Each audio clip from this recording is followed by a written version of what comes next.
Tonight, we travel back to ancient Greece, a land of marble temples, whispering olive groves, and stories that have echoed through thousands of years.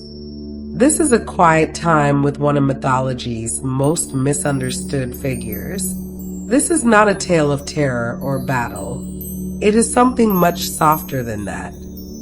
The name Medusa has long been spoken with fear, but tonight, that fear is set aside. Her story is one of transformation, of injustice, and of a soul caught between the mortal world and the divine. A safe and peaceful retelling, meant to carry a weary mind slowly into rest. A quiet story, told softly, drifting through the gentle dark. Welcome to the Sleepy Legends channel. If this content feels right for you, please remember to like, subscribe, and leave a short, simple comment. Thanks. The Mediterranean Sea at night was a vast and breathing thing. Darkness settled over the water like a soft blanket, and the surface shimmered with the reflection of 1,000 scattered stars. The air was warm and carried the faint salt of the deep ocean, mixing with the dry sweetness of the land. Fishing boats rocked gently at their moorings, their ropes creaking in a low and steady rhythm. The villages along the shore had grown quiet. Cooking fires had burned down to glowing embers. Children had long since fallen into their dreams. In those ancient times, the night was not something to be feared. It was something to be honored. The people of Greece understood the darkness as a necessary companion to the light. They knew that the stars above them were not merely decorations in the sky. They were stories. They were gods and creatures and heroes, frozen in their journeys across the heavens, watching over the sleeping world below. The coastline of ancient Greece was a long and winding thing, full of hidden coves and rocky outcroppings where the sea foam gathered in pale, soft drifts. Cliffs rose from the water with quiet authority, their faces worn smooth by centuries of salt air and patient waves. At the top of those cliffs, small stone structures sometimes stood alone against the sky, their purpose both humble and enormous. These were the places where mortals reached upward toward the divine. The marble temples that dotted the Greek landscape were not always grand. Some were small and simple, with only a few worn steps and a single carved figure watching from the shadows within. But even the smallest temple carried a kind of stillness that was unlike anything else. The stone was cool to the touch, even on the warmest of nights. The air inside was different, heavier somehow, rich with the smoke of old offerings and the faint perfume of dried flowers left at the feet of the gods. Moonlight had a particular affection for marble. When the full moon climbed high above the hills, it found the white stone surfaces of those temples and poured itself across them in long silver rivers. The columns seemed to glow from within. The carved figures along the friezes threw soft shadows that moved almost imperceptibly as the night wore on, giving the impression that the gods themselves were breathing, shifting, watching. It was easy in those moments to believe that the divine was not far away at all, that it was in fact very near. The olive trees were ancient companions to the Greek people. Their trunks were twisted and thick, the bark silver gray and deeply grooved, like the faces of patient elders who had witnessed countless seasons. Their branches spread in low, generous canopies, offering shade by day and a whispering shelter by night. The leaves were small and slender, pale green on one side and nearly silver on the other, so that when a breeze moved through them, they seemed to flicker like quiet flames. The olive was sacred. It was food and oil and light. It was the gift of Athena herself, pressed into the soil of Greece as a blessing for the people who would tend it. On the islands, life moved to a different kind of rhythm. The sea was always visible, always audible. It was the first thing seen in the morning and the last sound heard at night. Island communities were small and close, their houses built from pale stone, their rooftops flat and open to the sky. Goats picked their way along narrow paths above the water. Women carried clay vessels on their shoulders, moving between wells and doorways with practiced ease. The men went out before sunrise and returned with their boats low in the water, heavy with the silver bodies of fish that caught the early light. The islands had their own sacred places, not always temples. Sometimes a particular tree was considered holy, its roots deep in some spot where a god had once paused. Sometimes a spring that bubbled up between mossy rocks was treated with reverence, its water collected only after a quiet moment of acknowledgement. The people of ancient Greece understood that the sacred was not confined to stone and column. It lived in the natural world too, in the curve of a bay, in the cry of a particular bird at dusk, in the way the sea changed color in the last moments before dark, moving from deep blue to something closer to violet, then to a soft and featureless gray. Shrines appeared in unexpected places.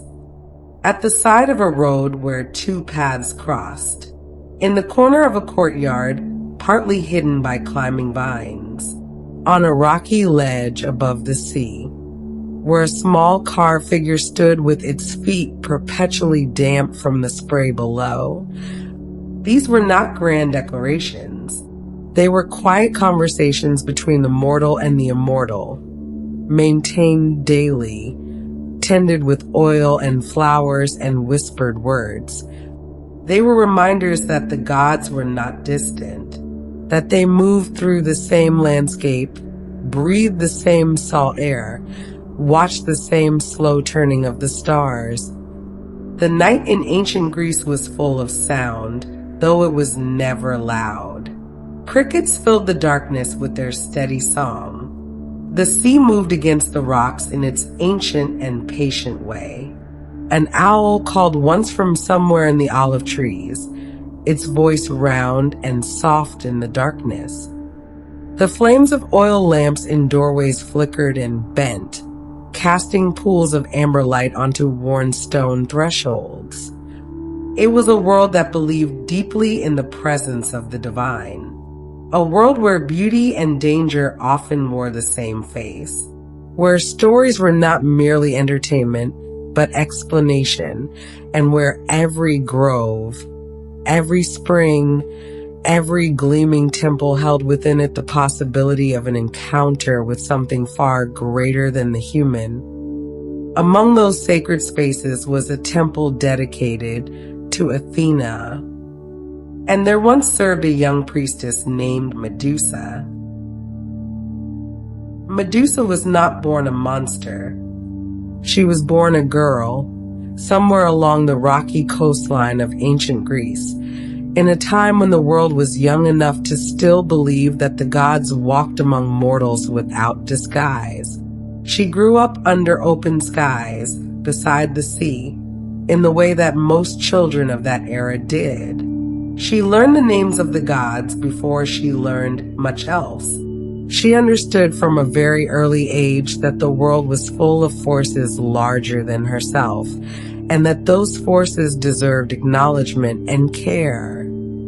As she grew, it became clear that Medusa possessed something uncommon, not merely beauty, though she had that too in the way that certain people do, quietly and without trying. What she carried was a quality of stillness, a sense that she was entirely at home in places of reverence. When other young women of her village found the temple solemn or intimidating, Medusa found them comfortable. The cool stone floors, the heavy incense smoke, the carved faces of the gods looking down from their pedestals. None of it unsettled her. All of it felt somehow like belonging. It was perhaps inevitable that she would find her way into service at a temple. The Temple of Athena was one of the most honored sanctuaries in the region, a place of great dignity and quiet discipline. Athena was the goddess of wisdom, of craft, of just and thoughtful warfare. Her temples were not places of wild celebration or ecstatic ritual. They were ordered and measured, maintained with precision and deep respect. The priestesses who served there were chosen with care. They were expected to be devoted, disciplined, and sincere in their faith. Medusa was chosen young. This was considered an honor of the highest order, both for her and for her family. To serve Athena was to be trusted with something precious. It meant a life shaped by purpose and devotion. It meant setting aside many of the ordinary paths that other young women might follow. It meant taking vows that were serious and deeply meant. The vows of a priestess of Athena were not taken lightly. They were spoken aloud in the inner chamber of the temple, before the great statue of the goddess herself, in the presence of the senior priestesses who had tended the sanctuary for decades. The words were an agreement and a dedication, a promise to serve with honesty and care, a promise to maintain the sanctity of the temple and to honor the goddess in thought and action.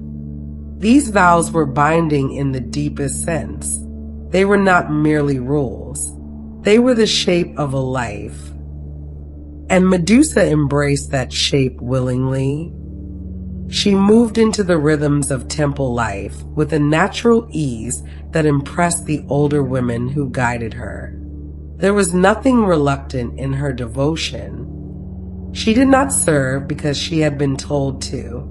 She served because it felt true to her, because the quiet discipline of the sanctuary matched something in her own nature, because she found genuine peace in the steady repetition of sacred duties.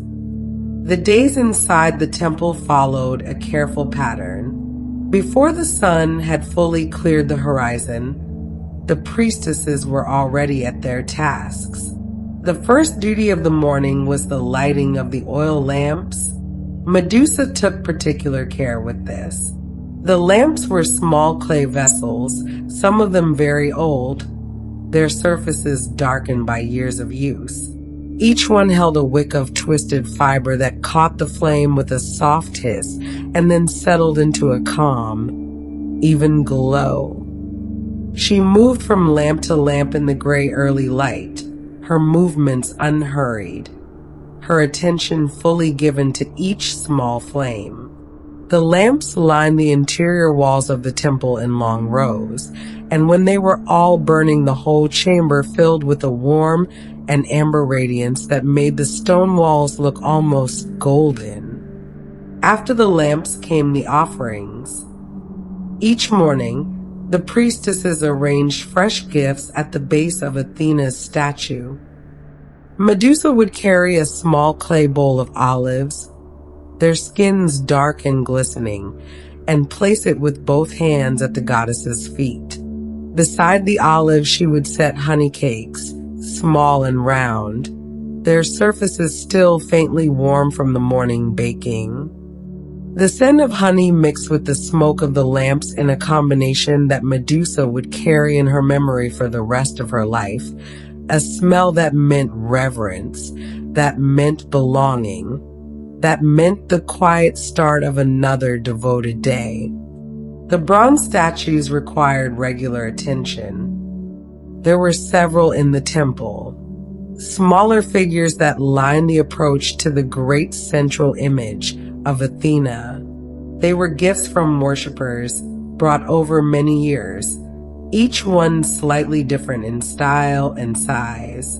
Their surfaces needed to be maintained, kept free of the dull film that accumulated over time in the smoky air of the sanctuary. Medusa was patient with this work. She would take a soft cloth and work it slowly across the curves and angles of each figure, restoring the warm glow of the metal beneath.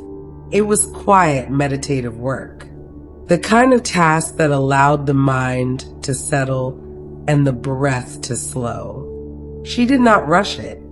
She gave each figure the same careful attention, whether it was a grand piece or a modest one. Sweeping the temple floors was a task that happened several times throughout the day. The floors were broad slabs of pale stone, worn smooth by generations of sandaled feet.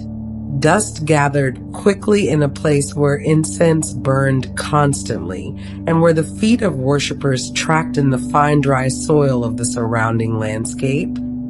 Medusa swept with long, even strokes, working from the inner sanctuary outward toward the great doorway, moving the debris gently into the light where it could be disposed of properly. There was a rhythm to the sweeping that she found soothing. The soft scrape of the broom against stone, the gradual clearing of a surface, the satisfaction of a floor returned to its proper cleanliness. Between the formal duties, there were quieter moments, hours spent in the inner rooms of the temple complex, spinning thread or weaving cloth that would later be used in ceremonial garments. Time given to the study of ritual texts, learning the proper words and gestures for each occasion in the sacred calendar. Meals taken in simple communal rooms, shared with the other priestesses in a companionable quiet. These were women who had given their lives to the same purpose, and though they were different in temperament and background, that shared dedication created a bond that did not require many words. Medusa was well regarded among them. She was not the kind of person who sought attention or who placed herself at the center of any gathering. She was more likely to be found at the edges, observant and calm, attending carefully to whatever task was before her. The senior priestesses noticed her diligence. They trusted her with responsibilities that were not given to everyone. She was permitted to tend the sacred flame that burned in the innermost chamber, a flame that was never allowed to go out, that had burned continuously for longer than anyone could clearly remember. This was considered a sacred duty of the highest significance, and Medusa carried it with complete seriousness. Worshippers came to the temple throughout the day. They arrived with their own offerings, flowers and grain, small figurines, lengths of carefully woven cloth. They came with prayers that they spoke quietly in the outer courtyard, their heads bent and their voices low. Some came in gratitude. Some came in sorrow. Some came seeking guidance or courage, or simply the comfort of a few moments in a place that felt larger than ordinary life. Medusa watched them with a gentle attentiveness. She greeted them with quiet courtesy. She helped them find the proper places to leave their offerings. She answered their questions simply and without pretension. The worshippers found her presence reassuring. There was something about her manner that made the sacred feel accessible rather than remote. She was admired, in the way that people are admired when they carry their gifts without arrogance. Other young women in the surrounding community sometimes spoke of her with a kind of reverent respect. The older priestesses spoke of her as a genuine example of devoted service. Even among those who did not know her personally, her name was associated with the temple in the way that suggested she and it belonged together, that each was made more complete by the other. She was not untouched by the beauty of the world outside the temple walls either. On evenings when her duties were finished and the last lamp had been trimmed and the offerings laid out for the night, she would sometimes stand in the doorway of the temple and look out across the landscape. The sky above the hills would still hold the last colors of the day, rose and amber fading into deep blue. The olive trees would be darkening into silhouette. The sea, if it was visible from where she stood, would be turning that deep and restful gray that came just before full dark. She would stand there for a few quiet moments, breathing the evening air, aware of how fortunate she was to inhabit a life with such clear purpose. This was Medusa before the story changed. A young woman of genuine faith and quiet devotion, admired and respected, tending her lamps and her offerings and her sacred floors with steady hands and a willing heart, living inside a shape that felt entirely her own. There are moments in every story where the light changes, where something that had been steady and certain shifts almost imperceptibly at first, and then all at once. This was one of those moments in Medusa's story, and it is important to tell it gently because it deserves gentleness. It deserves the kind of careful handling that the story itself was never given in the ancient world. The gods of ancient Greece were vast and powerful, but they were not always just. That is one of the most honest things that can be said about them. They carried within them the same impulses and flaws as the mortals who imagined them, only amplified to a scale that mortals could not match or escape. The gods loved and raged and envied and acted on their impulses without always considering the consequences for those caught in their paths. This was simply the nature of the divine, as the ancient Greeks understood it. Power did not guarantee wisdom. Greatness did not guarantee goodness. Poseidon was among the most powerful of all the gods. He ruled the seas, those vast and ungovernable waters that surrounded the Greek world on every side. He was immense in his authority, and he was not accustomed to restraint. He moved through the world as those with great power sometimes do, with an assumption that what he desired was what he was entitled to have. The sea does not ask permission before it breaks against the shore. Poseidon did not ask permission either. What happened in the Temple of Athena is not told in full detail in the oldest versions of the myth, and it will not be told in full detail here. What matters for this telling is the shape of it, the outline, the weight of what it meant. Poseidon came into a place that was sacred, a place consecrated to another god, a place of vows and quiet devotion, a place where Medusa had built her entire life in good faith and sincere service. He came into that space without invitation and without regard for what it held. And the sanctity of that space was broken. A temple, once its peace has been disturbed in such a profound way, is no longer quite the same. The ancient Greeks believed that sacred spaces could be polluted, that certain acts rendered a holy place impure and in need of purification, or, in the most serious cases, beyond ordinary repair. The violation of the temple was not merely an offense against Medusa. It was an offense against the order that the temple represented, against the goddess herself, against everything that Medusa had devoted her life to maintaining. And Athena was angry. The anger of gods in ancient mythology is a subject that asks for careful thought. When Athena's anger is described in the old stories, it is easy to read it as straightforward and righteous. She was the goddess of wisdom. Surely her anger fell in the right direction. But the story of Medusa asks us to sit with something more uncomfortable than that. Because Athena's anger, as it came down through the centuries in the versions of the myth that survived, did not fall on Poseidon. It fell on Medusa. This is the part of the story that is the hardest to hold.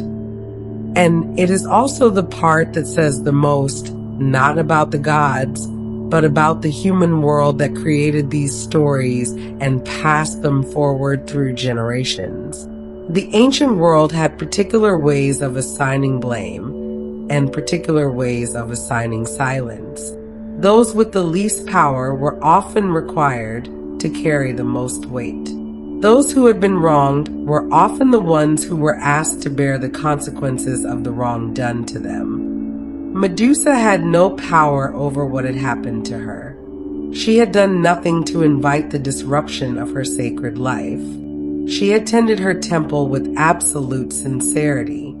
And yet, the transformation that Athena imposed on Medusa was total. It reached into every part of what she had been and changed it beyond recognition. The young woman who had moved through the temple with quiet grace, who had lit the lamps and polished the bronze figures and swept the pale stone floors, was gone. In her place was something that the ancient world called monstrous. Her hair became a mass of serpents. Her gaze, it was said, could turn any living creature to stone. She became something that people turned away from, something spoken of in frightened whispers, something that existed outside the boundaries of ordinary life. It is worth pausing here, in the slow and gentle dark, to consider what transformation really means in a story like this.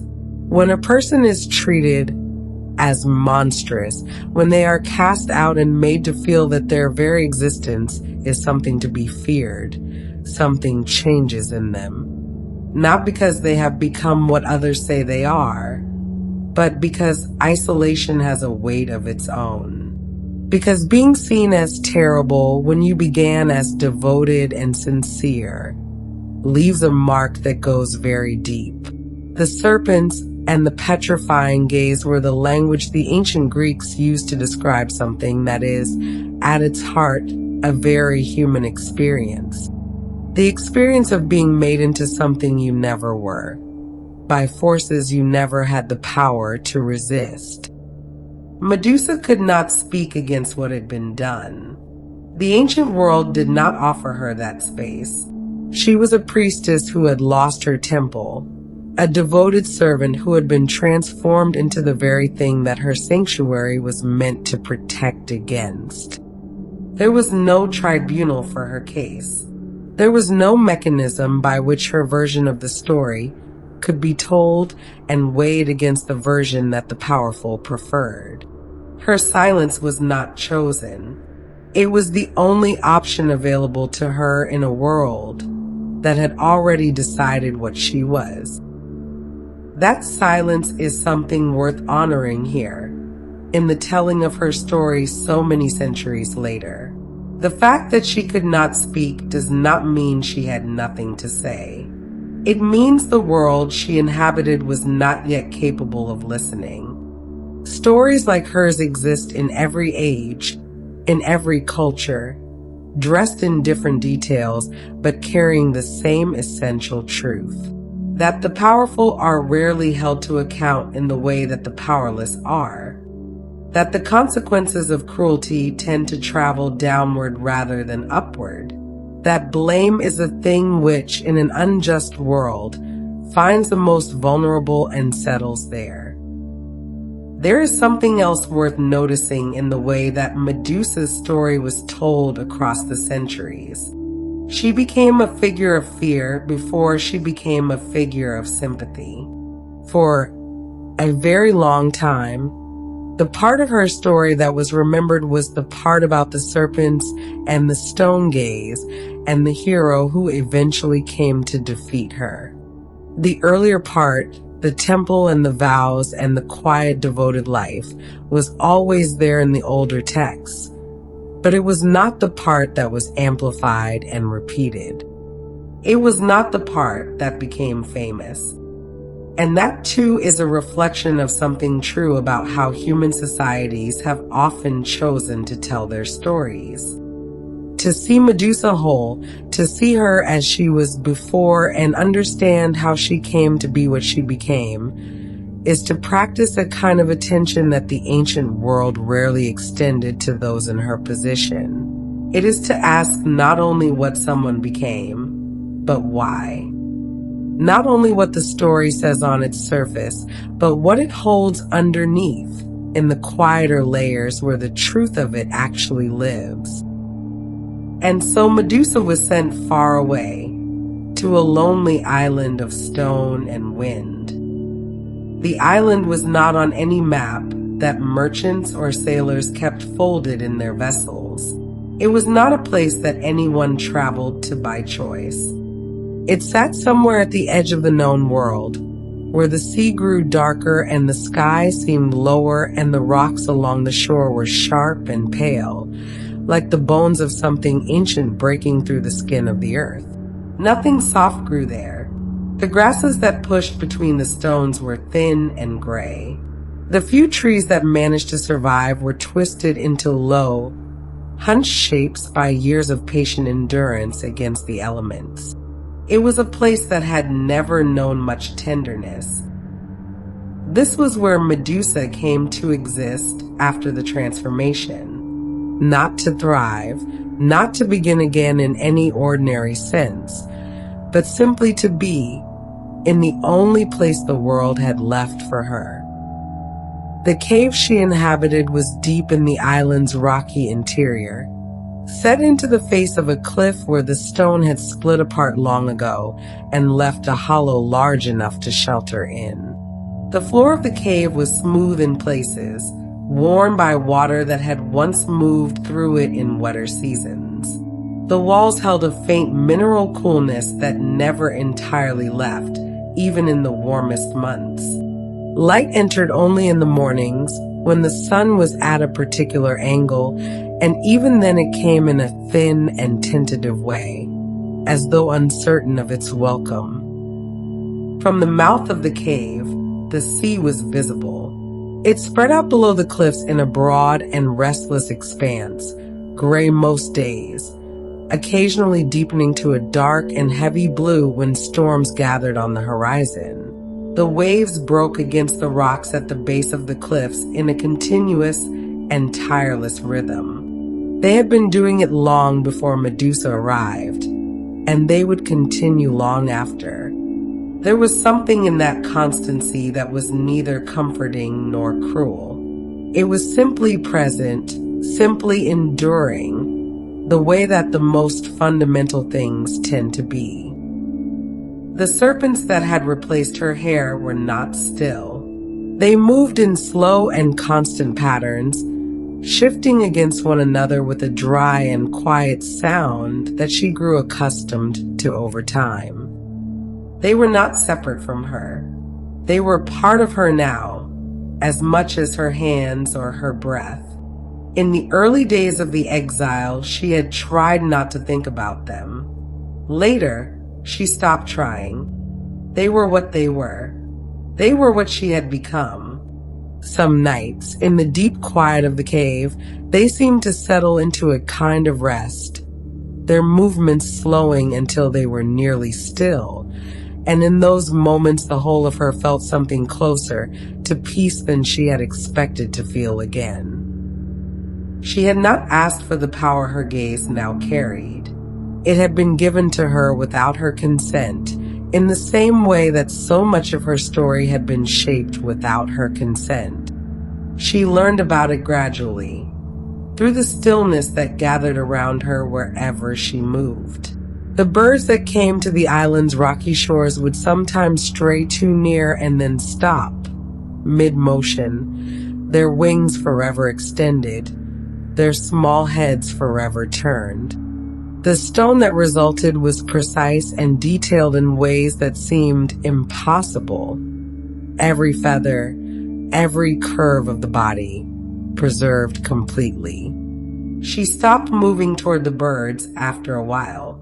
She learned the particular quality of attention that was required to keep her gaze away from the living things that sometimes wandered into her sphere. Around the entrance to the cave, and scattered across the rocky ground in the surrounding area, there were figures of stone. They stood at various distances, in various postures, some with their arms raised and their bodies angled forward, some caught in a posture of sudden surprise or retreat. They were not natural formations. The stone was too specific, too detailed, too clearly shaped around the memory of movement. They had been men, in the time before their stillness, men who had come to the island with purposes that were not peaceful, who had heard the stories of the creature that lived among these rocks and had decided that finding her was a worthy undertaking. They had not found what they expected, or rather, they had found exactly what they came looking for, and the finding had ended their search permanently. There was something in their permanent postures that told their stories without words. The way one figure's stone hand still gripped the handle of a stone blade. The way another had turned his stone face partially away, as if some last instinct had warned him a moment too late. They stood in the thin grass and among the pale rocks and at the edges of the cliff path, a scattered and silent population, keeping a company that had never been requested. On clear nights, the moon found the stone figures and poured its silver light across them. They glowed faintly in the darkness, their surfaces catching and holding the moonlight in a way that the surrounding rocks did not. From a certain distance, in certain light, they might almost have seemed like a gathering, like people standing quietly together on an unremarkable evening, waiting for something ordinary to begin. Owls came to the island regularly. They nested in the crevices of the cliff face and moved through the night air on their silent wings, their round eyes taking in everything without judgment. They did not avoid Medusa, perhaps because they hunted in darkness and did not meet her gaze in the way that daytime creatures might. Perhaps because owls, being sacred to Athena, moved according to their own understanding. They called to one another across the dark in their low, resonant voices, and the sound drifted into the cave and through the quiet and settled like something almost like company. The waves continued below. The moon moved in its arc above. The stone figures stood in their patient arrangement among the rocks, and Medusa remained in the cave that had become her world, breathing the salt air, listening to the sea, existing in the solitude that had been given to her by forces she had never been able to answer. It was a quiet life, not a chosen one, but quiet in the way that exile sometimes is, once the loudest part of the grief has finally passed. Stories have a way of finding the people they need, even across great distances, even across the kind of silence that exile builds around itself. And so it was that a young man named Perseus eventually made his way toward the island where Medusa lived her solitary life among the rocks and the sea and the quiet company of stone. Perseus had not chosen this quest out of courage or ambition, at least not in the beginning. He had been sent. A king had demanded the impossible of him, in the way that kings in ancient stories sometimes do, expecting the demand to be the end of the matter. Bring back the head of Medusa. It was the kind of task designed to be fatal. the kind of errand that was meant to be a removal rather than an achievement. But Perseus was not entirely alone in what he faced. The gods had taken an interest in him, for reasons that belonged to the larger architecture of divine planning, that vast and complicated web of intention that mortals could only ever partially see. Hermes came to him, the messenger god, quick and clever, moving between the mortal world and the divine with the easy familiarity of someone who belonged fully to neither.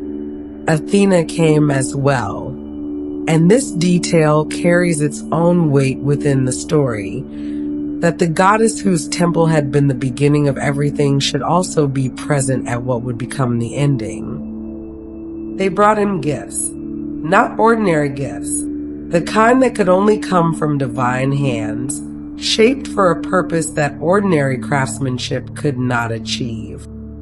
The sandals were the first wonder. They were small and light in appearance, made from leather worn soft with age. But at their heels grew wings, white feathers that moved with a living restlessness even when still. When Perseus fastened them to his feet, the ground became a suggestion rather than a requirement. He rose into the air with a gentleness that surprised him, the way that genuinely transformative things often do. The world below him grew small and quiet. The sea stretched in every direction, catching the light in long silver paths. He understood, in that moment, something about perspective that he had not understood before. That distance changes what a thing looks like, without changing what it is. The shield came from Athena. It was broad and beautifully made, its surface polished to a perfection that went beyond ordinary metalwork. When he held it and looked at its face, he did not see bronze. He saw himself, with a clarity that was almost unsettling. Every detail of his reflection looked back at him with perfect fidelity. It was not merely a weapon. It was a way of seeing the world at one remove, of approaching what could not be approached directly, of finding a path through a situation that had no straightforward solution. He understood what it was for without being told. To look at Medusa directly was to be stopped permanently, to join the stone figures that stood in their silent arrangement around her cave. But to look at her reflection, to see her as an image within an image, at that careful distance that the polished surface provided, was another matter entirely. The shield made indirect vision possible. It made approach possible. It was, in its way, a deeply considered gift. He flew across the water in the long hours before dawn, when the sky was at its darkest and the stars were at their most numerous. The sea below him moved in its constant and ancient way, the waves rolling in long, slow ridges toward shores he could not see. The air at that height was cool and carried no particular scent, only the clean emptiness of open sky. He was aware of the strangeness of his situation, a mortal boy moving through air that mortals were not meant to occupy, carrying divine gifts toward an encounter that should not have been survivable. The island appeared below him as a dark shape against the darker water. He descended slowly, the winged sandals adjusting to his intention with a sensitivity that felt almost thoughtful. The rocks came into focus beneath him, pale and sharp, the cliff face rising from the sea with its old and patient authority. And there, scattered across the ground around the cave entrance, the stone figures. He saw them from above before he saw anything else, and he paused there in the air for a moment, looking down at them, understanding their story without needing it explained. He did not rush. He moved carefully, the shield raised and angled so that its polished surface showed him the ground ahead. the rocks, the mouth of the cave. He watched the reflection rather than the reality, keeping his gaze on the image within the bronze rather than on the world that image represented. It was an exercise in sustained and careful attention, in not looking at the thing directly, in finding a way to move through a dangerous situation by accepting its terms rather than refusing them.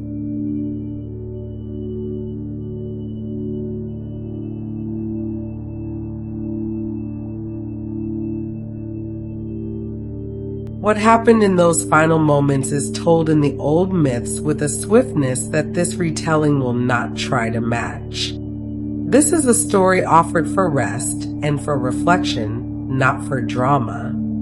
It is enough to say that the end came quietly, that Perseus completed what he had been sent to do, that the long and difficult journey reached its final point in the gray light before sunrise, on a lonely island of pale rocks and slow-moving waves, where the sea breathed in its steady rhythm and the wind moved gently over stone figures that had once been living men. And here, at the ending, the story asks something small of the listener. Not action, not judgment, only a moment of acknowledgement. Because the life of Medusa did not begin with a monster. It began with a young woman who loved the quiet order of a temple, a woman who lit lamps with careful hands, who swept pale marble floors at dawn, and who placed simple offerings before the statue of Athena with genuine devotion. She kept her vows faithfully. She tended the sacred space entrusted to her, and she asked for very little in return beyond the continuation of the quiet life she had built within those walls. What followed was not something she chose. What she became was not something she sought. The ancient world gave her very little and took from her a great deal, and for many centuries afterward her story was most often told as a warning or as a brief shadow in the heroic tale of someone else. But the old myths are rarely simple. They move in unexpected directions. Even at the quiet ending of one life, they often open the door to another story. Because the moment that marked the end of Medusa's long and lonely existence also brought something unexpected into the world. From the stillness of that rocky shore, from the strange and ancient magic that often surrounds the turning points of myth, two figures are said to have emerged. One would become a creature of the open sky, known for the sound of great wings moving through high clouds. The other would walk a quieter path through the tangled family lines of ancient legend. The first of these was the winged horse known as Pegasus, and it is to that story, lighter perhaps and carried on the slow winds above mountains and seas, that we now gently turn. In the moment after Perseus completed his task on the rocky island, when the sound of the waves continued as they always had and the pale cliff stood unchanged against the early sky, something happened that no ordinary story would have predicted.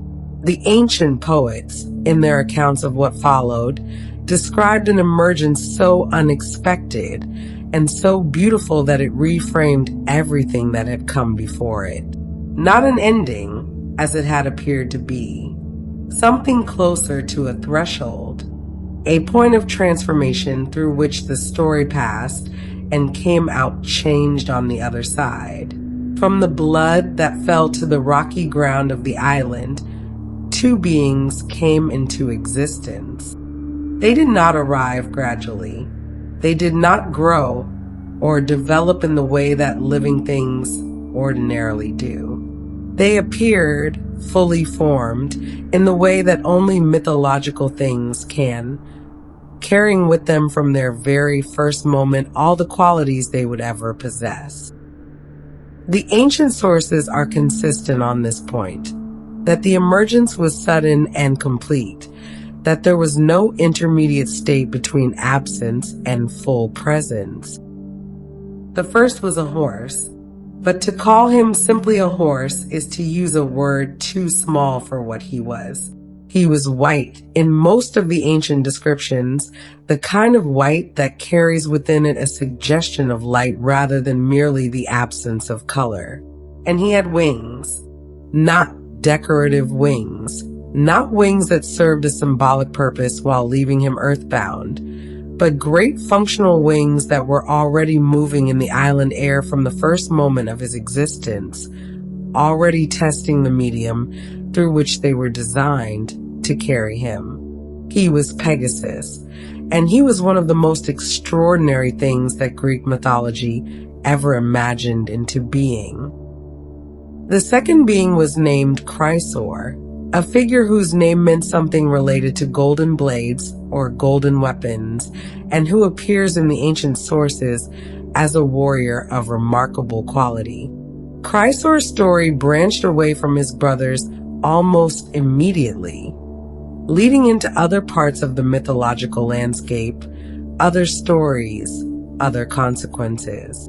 But in this moment, at the very beginning, the two of them arrived together, twins in the most unexpected sense, emerging from the same moment of loss into a world that had no framework prepared for their existence. Their father, according to the ancient sources, was Poseidon. This detail carried considerable weight within the logic of the mythology. Poseidon was the god of the sea, that vast and generative force from which so many extraordinary things emerged in ancient Greek thinking. His connection to horses was also deeply established in the tradition. He was associated with the power and movement of horses in ways that predated and ran parallel to his role as ruler of the sea.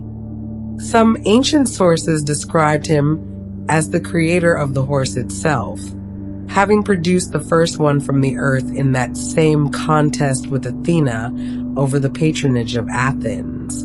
That his son should be the most extraordinary horse ever to exist was entirely consistent with the internal logic of the mythology. The ancient Greeks understood their mythological world as one in which tragedy and wonder were not opposites, but companions, moving through the same stories, emerging from the same moments, neither one possible without the other. The story of Medusa was, in its deepest layers, a story of profound loss, a devoted life disrupted, a sincere faith rewarded with transformation and exile, a solitary existence on a rocky island, far from the temple she had tended with such genuine care, and then an ending that the myth handed to someone else and called heroism. But from that same story, from that same moment of ending, came Pegasus, the creature that would become a symbol of inspiration and creative freedom, and the aspiration towards something luminous. The winged horse that would strike mountains with his hoof and produce springs of water from which poets drank for centuries. A being of such pure and arresting beauty that his name has never stopped resonating through the human imagination. From the ancient island where he first spread his wings to the constellation that carries his shape across the night sky above us still.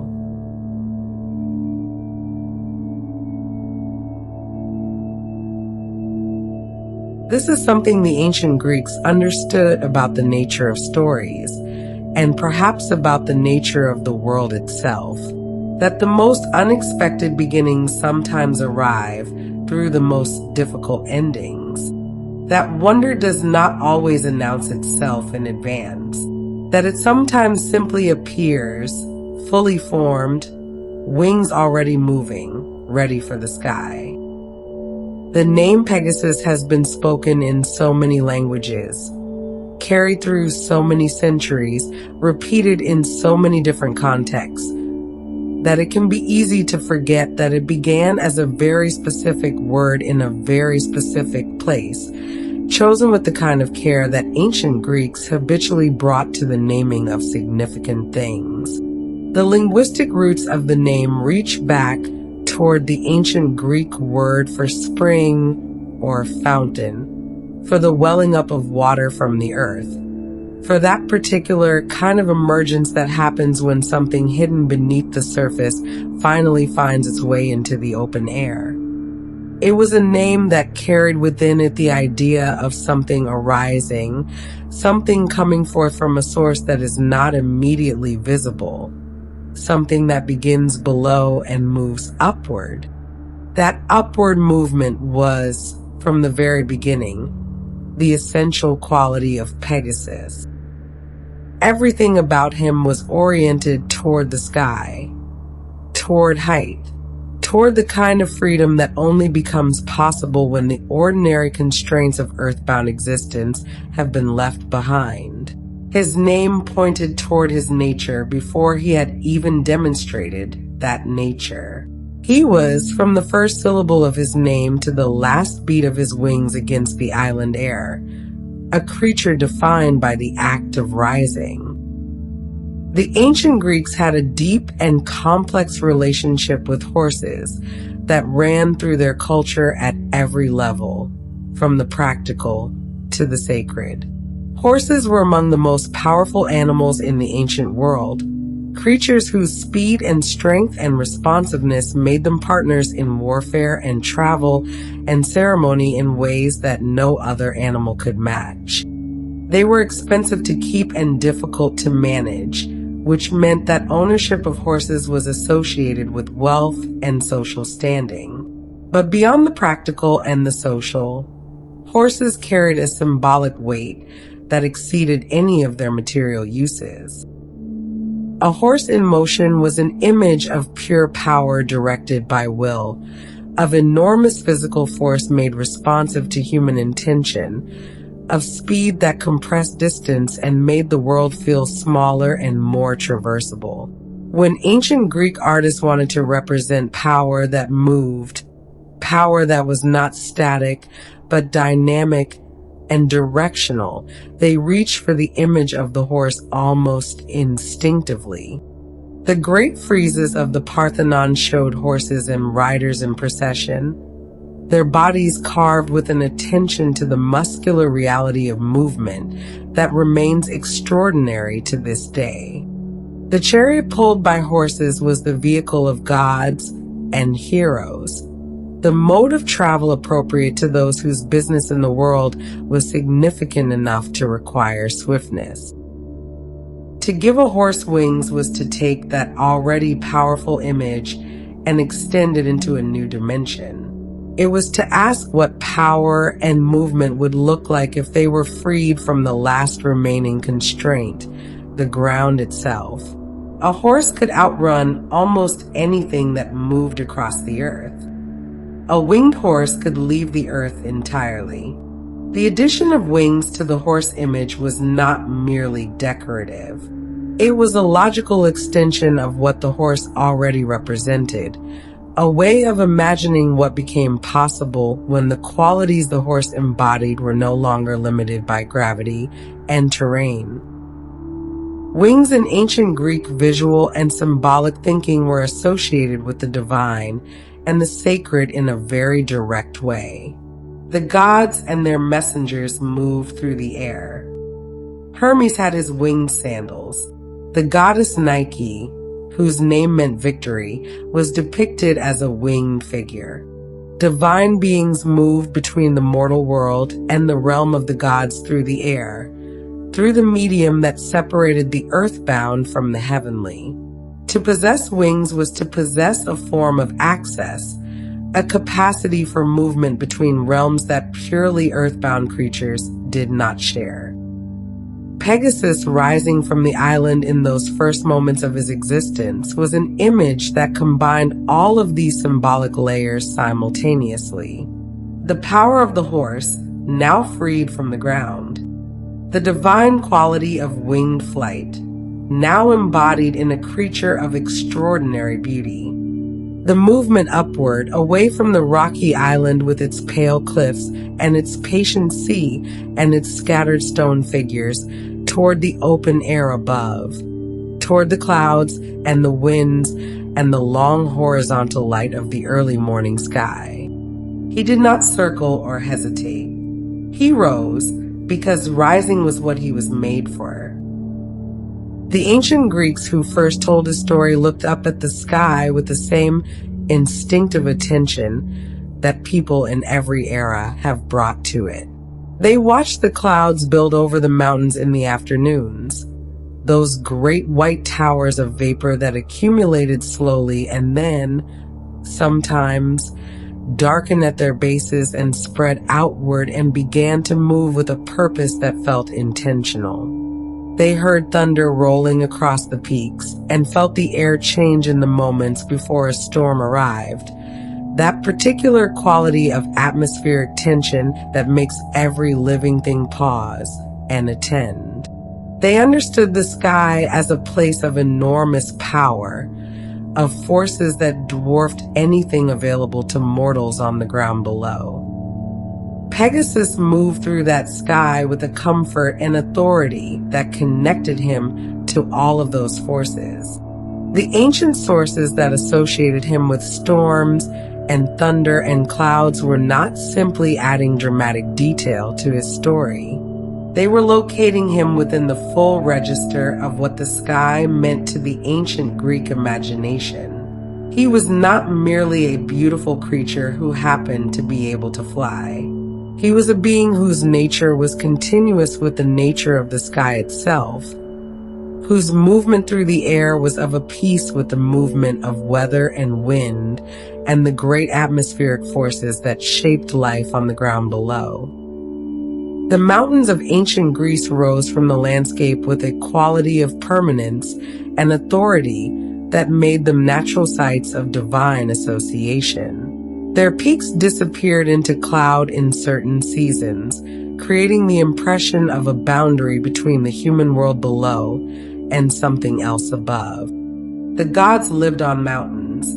The highest peak was the home of the Olympians, that gathering of divine power that presided over the Greek world. To fly above the mountains was therefore to move above the homes of the gods themselves, to occupy a perspective even more elevated than the divine, to look down on the peaks that ordinary mortals could only look up at with reverence. Pegasus moved through that elevated space as though it belonged to him, which in the logic of the mythology it did.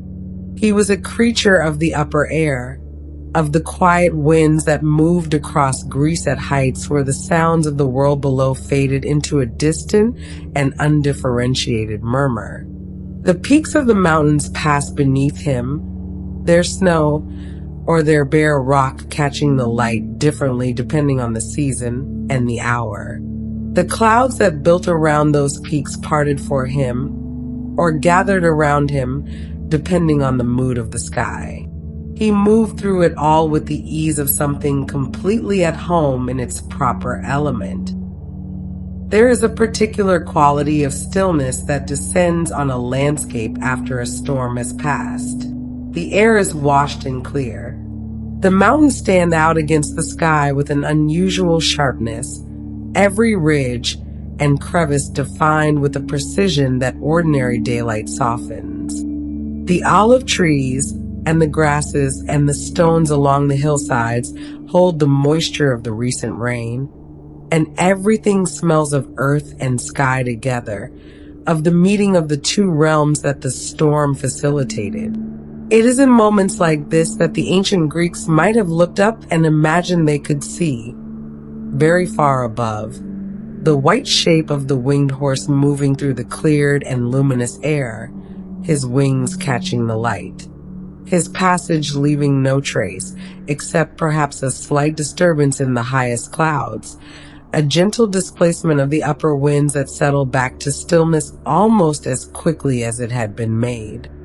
He was power refined into beauty, movement freed from limitation. the sky made briefly and magnificently visible in the shape of a horse with wings.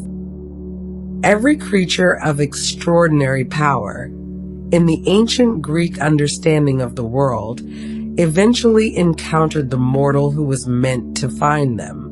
Not by accident, not by force, but through a combination of genuine aspiration and divine attention, through the particular alignment of human longing and heavenly interest that the Greeks understood as the mechanism by which great things became possible.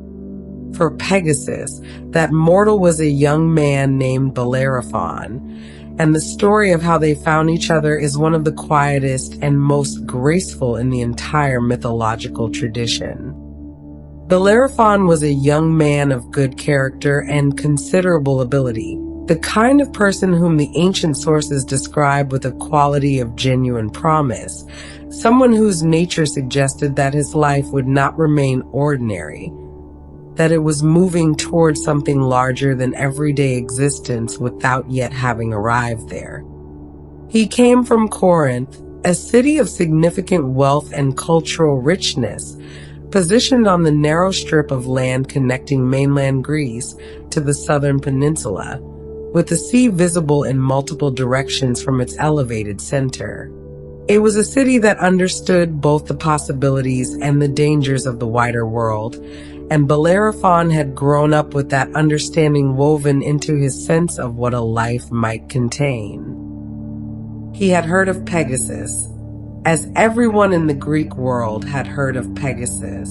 The winged horse had become, even in those relatively early days after his birth on the island, a figure of enormous fascination and longing. He was spoken of at gatherings and in the quiet conversations of those who thought carefully about the mythological landscape they inhabited. To see him, to be near him, to somehow find a way to move alongside that extraordinary creature through the upper air, was a desire that many people entertained in the private space of their imaginations without ever expecting it to become anything more than that. For Bellerophon, it was something more than an idle wish. He thought about Pegasus with the kind of sustained and serious attention that distinguishes genuine aspiration from ordinary daydream.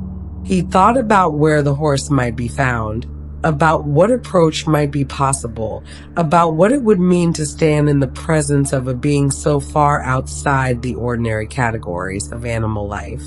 He carried this longing carefully, the way that people carry things they consider genuinely important, without displaying it unnecessarily, attending to it in quiet moments, allowing it to shape the direction of his thinking without yet knowing what it might lead to. It was in sleep that the direction became clear. Bellerophon dreamed, and the dream had a quality that the ancient Greeks recognized as distinct from ordinary dreaming, a clarity and a coherence and a sense of significance that marked it as something more than the ordinary wanderings of a resting mind. In the dream, a goddess came to him. Her presence was unmistakable in the way that divine presences in such dreams always were, carrying an authority and a luminosity that no ordinary figure could produce. It was Athena, the goddess of wisdom and strategy, she who had been present at so many of the significant moments in this long connected chain of stories, appearing now in the sleep of a young man in Corinth with something to give him. She carried a bridle, not an ordinary bridle, not the plain functional equipment of everyday horsemanship. This was something that existed at the boundary between the mortal and the divine, an object made with a skill and an intention that exceeded anything available to human craftspeople. It was golden, in the way that important divine objects in Greek mythology were often golden, that quality of warm and perfect light that signaled the involvement of forces beyond the ordinary. It seemed in the dream to carry within its construction an understanding of Pegasus himself, as though it had been made not merely to fit a horse, but to fit this specific horse, to speak to his particular nature in a language he would recognize and accept. Bellerophon woke from the dream with the kind of absolute clarity that genuine divine communication was said to produce. There was no uncertainty about what he had experienced or what it meant. He had been given guidance. He had been told, as clearly as such things are ever told, that his aspiration was not merely personal fancy, but something that the divine order had taken an interest in, something that was meant to move forward rather than remain in the realm of longing. He rose from sleep and went out into the early morning, and the world outside felt different from the world he had left when he lay down, as it always does when something genuinely significant has shifted in the interior life. The bridle was there when he woke, set beside him in the way of divine gifts, simply present, requiring no explanation because the dream had already provided all the explanation necessary. He held it carefully, feeling the weight of it, the particular quality of the metal, the craftsmanship that was evident in every detail of its construction. It was not heavy, which surprised him. Something this significant, something carrying this much intention and divine attention, might have been expected to have a gravity proportional to its importance. But it rested easily in his hands, as though designed to be carried without effort, as though the ease of holding it was itself part of what it meant. He found Pegasus at the spring of Pyrene, that sacred source of clear water near Corinth, a place where the boundary between the ordinary and the mythological was understood to be thinner than in most locations. The horse had come to drink, which was itself a reminder that even the most extraordinary beings had their ordinary needs, their moments of simple physical requirement that brought them down from the heights and into contact with the earthly world. Pegasus stood at the edge of the spring with a quality of complete presence, aware of everything around him in the way that animals are aware, fully inhabiting the moment without any division of attention. Bellerophon approached with the kind of unhurried quietness that the situation called for. There was no strategy in his movement beyond the strategy of genuine respect, of approaching something extraordinary without the noise and urgency that might disturb it. He moved as someone moves when they understand that the moment they are entering is delicate, that it requires a particular quality of attention and a willingness to let things unfold at their own pace rather than forcing a conclusion. Pegasus did not startle. He turned his great head and regarded the young man with those dark and luminous eyes, and something in what he saw appeared to satisfy whatever assessment he was making. The golden bridle, when Bellerophon raised it slowly and offered it, was accepted with a stillness that felt like recognition, as though the horse understood what the object was and what it meant and had been, in some sense that exceeded ordinary animal comprehension, waiting for this particular meeting to occur. The partnership that began at the spring of Pyrene was not one of domination. Bellerophon did not conquer Pegasus. He did not break him in the way that ordinary horses were broken to the bridle, through a process of resistance overcome by persistent human will. What happened was something quieter and more mutual than that, a recognition between two beings that their stories were meant to continue together for a time, that each of them had something the other needed in order to move forward into the larger portion of their respective destinies. They rose together from the edge of the spring into the morning air.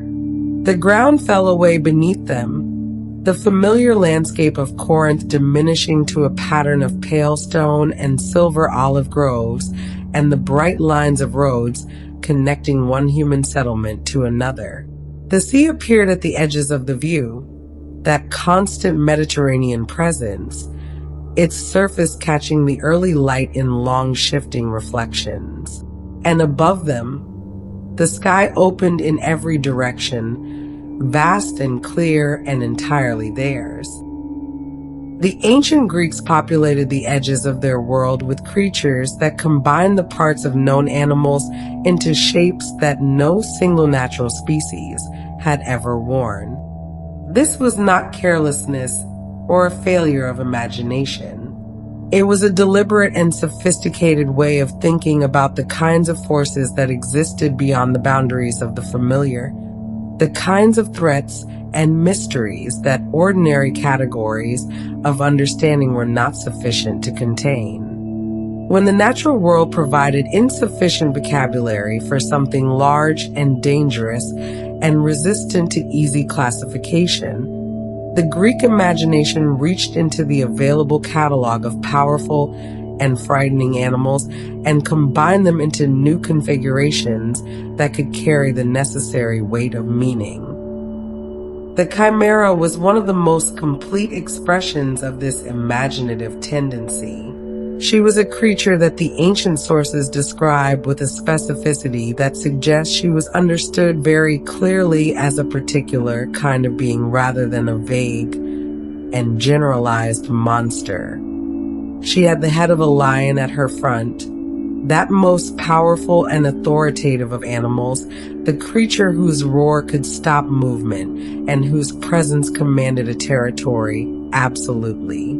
Her middle section belonged to a goat, an animal that in the Greek world carried its own set of associations with the wild and the untamed, with the rocky hillside terrain that lay between the cultivated and the genuinely ungovernable. And her tail was a serpent, that ancient and ambivalent creature whose appearance in Greek mythology almost always signaled proximity to something primal and dangerous, and not entirely subject to the ordering forces of the divine world. She also breathed fire, which placed her outside even the loose category of natural animal life, and into the register of something more elemental. Fire was not a capability that belonged to living creatures in the ordinary world. It was the property of the forge and the hearth and the sacrificial altar, of places where transformation happened, where one thing was converted into another through the application of intense heat. A creature that carried fire within her body and could direct it outward was a creature associated with transformation in its most violent and uncontrolled form, with the kind of change that did not ask permission and did not preserve what it touched. She came from the same deep family of extraordinary beings that had produced the Gorgons, that primordial generation of creatures associated with the sea and with the oldest layers of the Greek mythological world.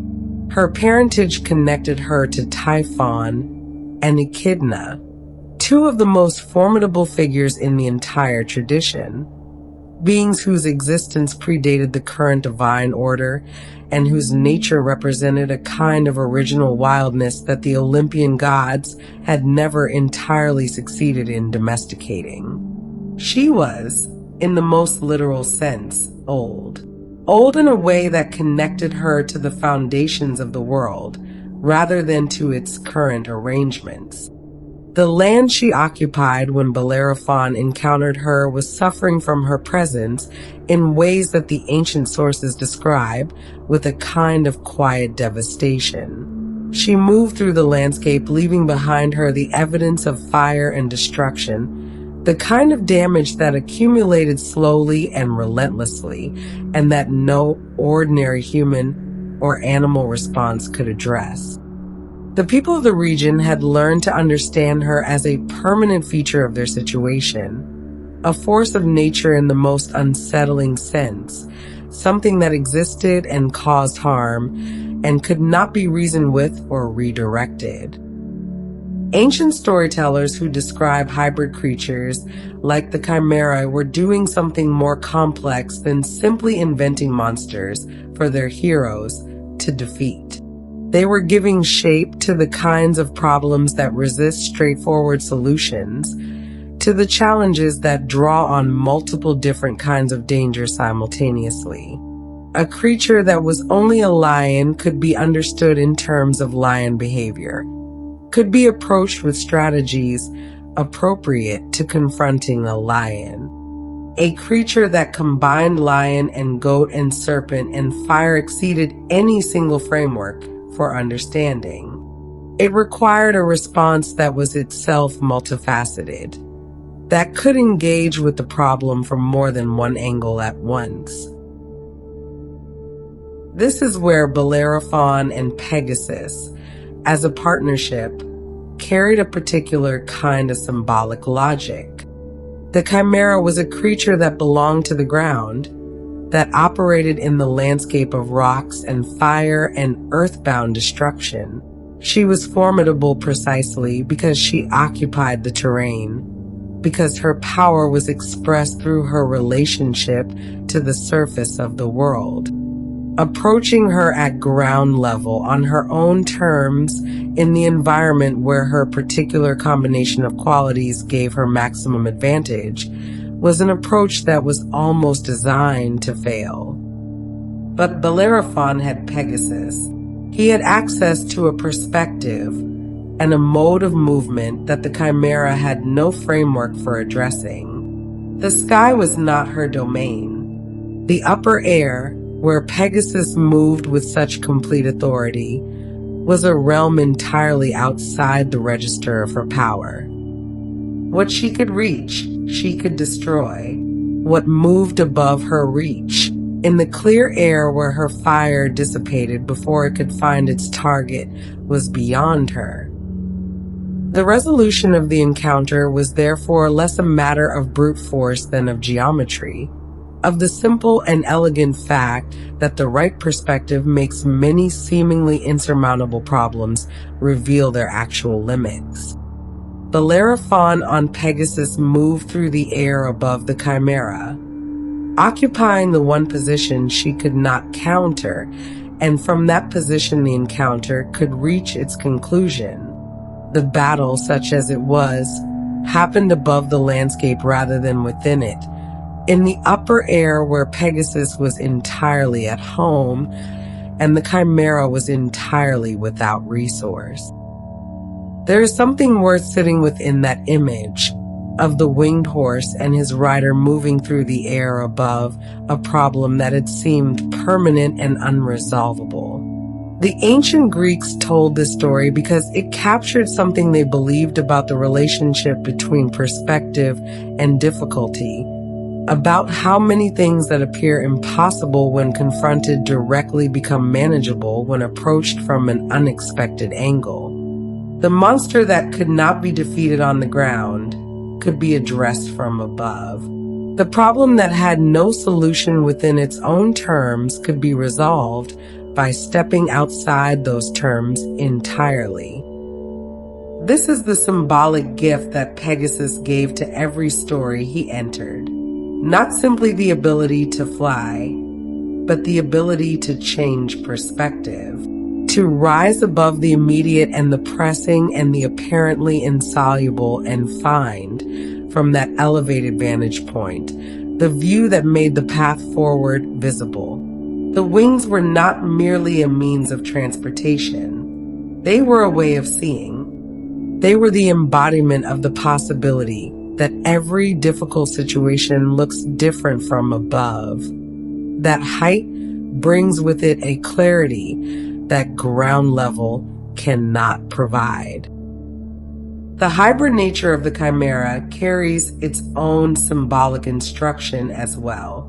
She was a creature built from incompatible parts, from qualities that did not naturally belong together, that existed in her body in a kind of permanent internal tension. The lion and the goat and the serpent were not integrated into a coherent whole.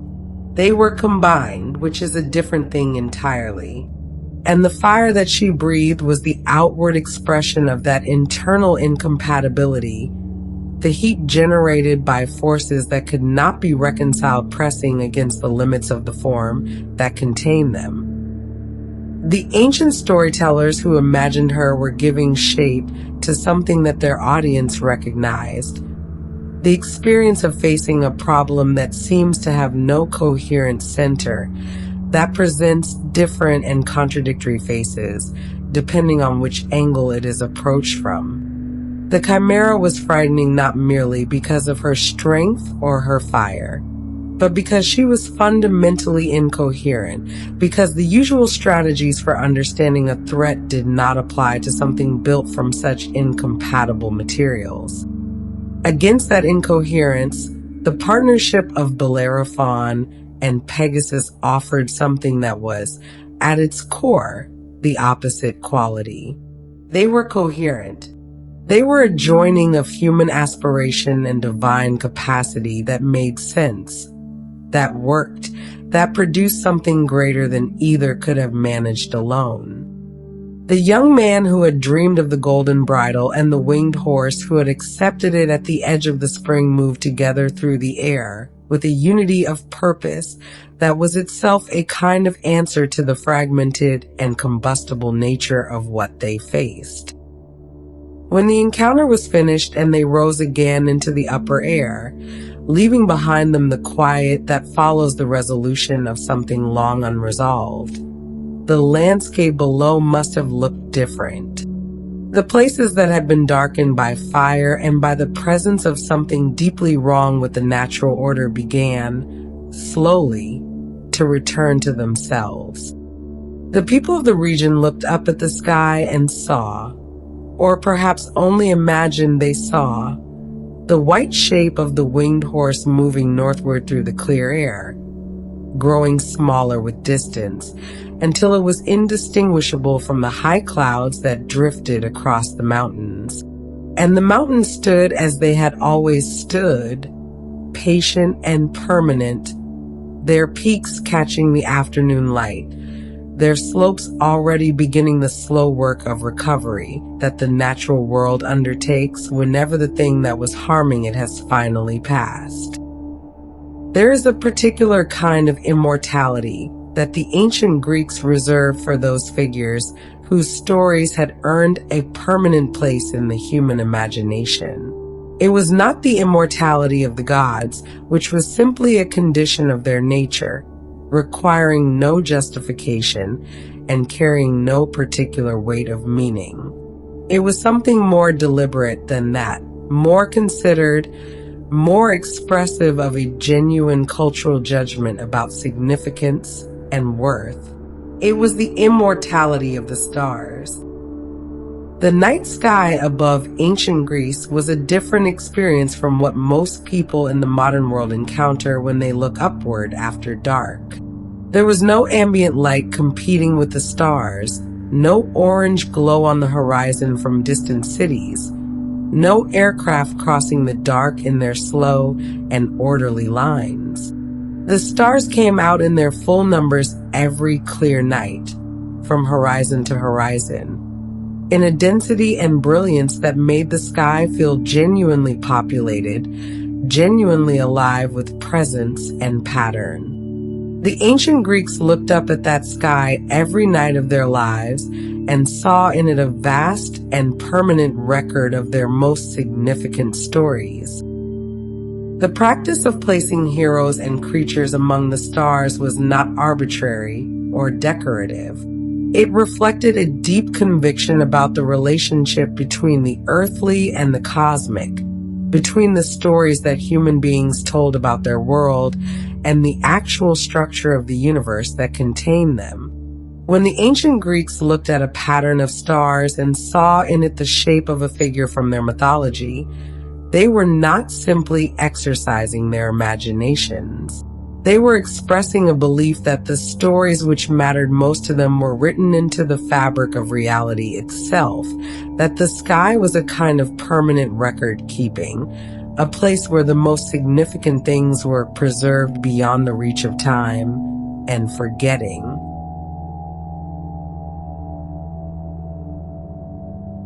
The heroes went up there. The creatures went up there. The objects and animals and figures that had played crucial roles in the great stories found their places among the stars with a logic that reflected the internal relationships of the mythology. Families were placed near one another. Enemies were positioned at careful distances. The narrative geography of the myths was echoed in the spatial geography of the constellations, so that a person who knew the stories could look up at the sky and read in the positions of the star patterns a kind of map of the mythological world and its relationships. Pegasus was given one of the largest and most prominent positions in the night sky, a placement that reflected the significance of his story and the depth of his hold on the ancient imagination. The constellation that bears his name occupies a substantial portion of the autumn and winter sky in the northern hemisphere.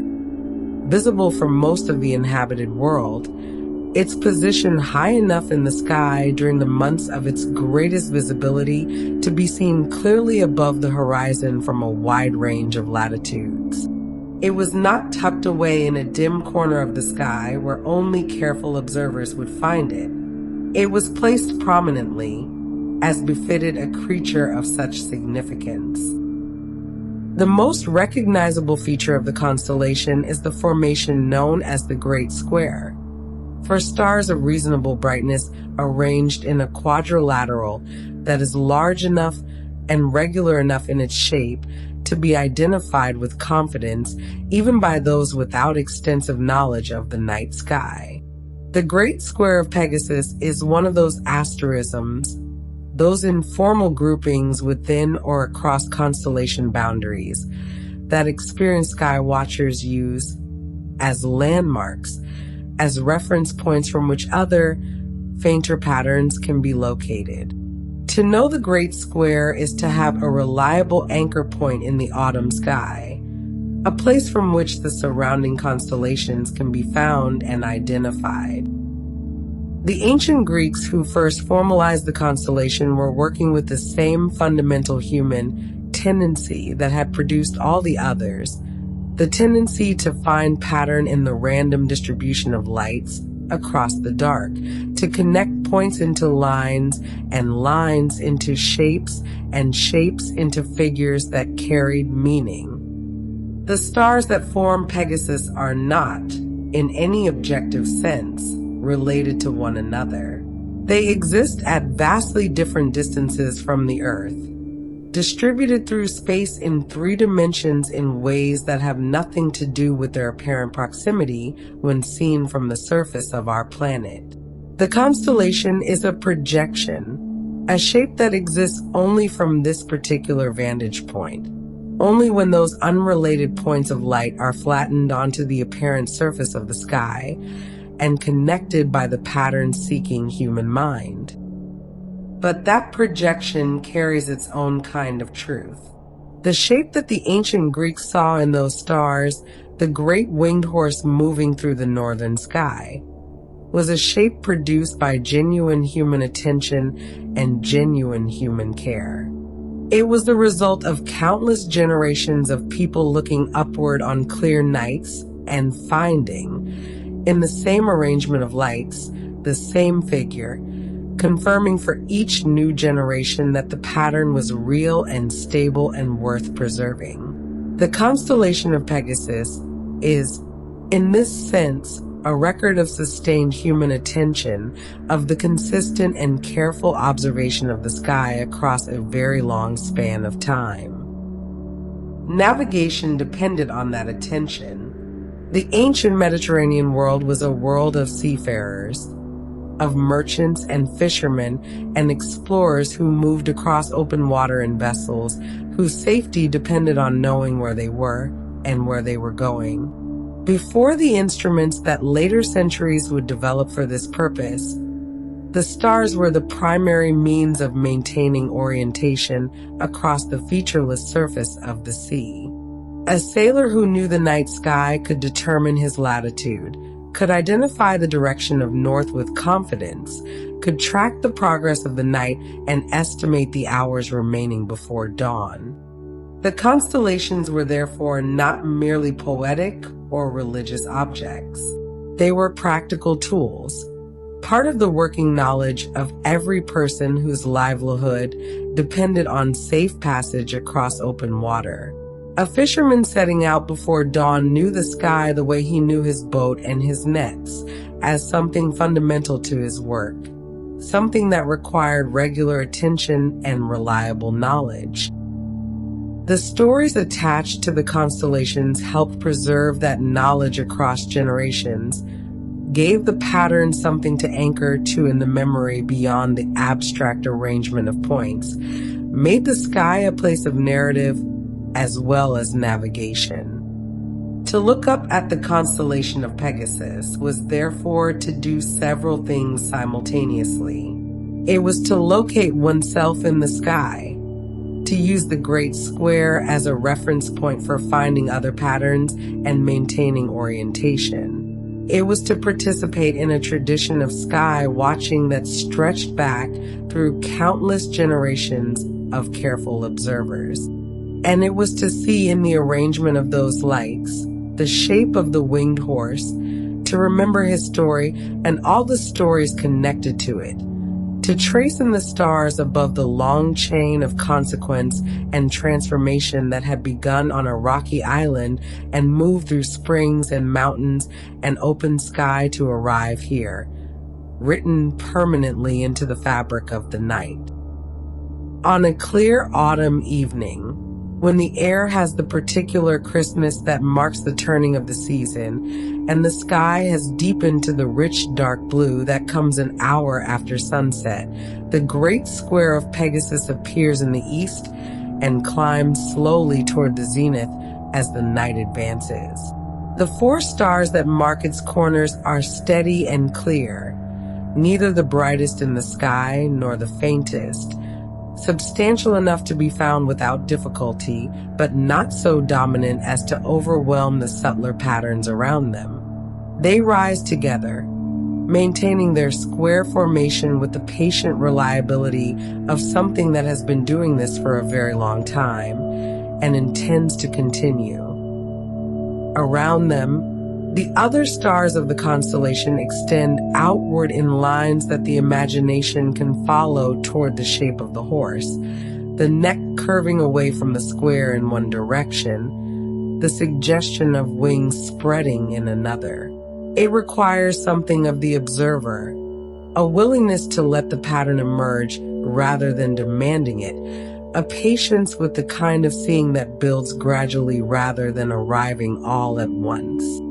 But for those who give it that attention, who allow their eyes to rest on the square and then follow the fainter stars outward in the directions the ancient Greeks identified, the horse does appear. Not forcefully, not with the insistence of a bright and obvious pattern, but quietly, the way that the most enduring things tend to reveal themselves.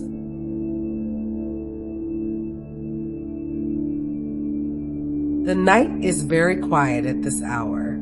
The sounds of the day have settled.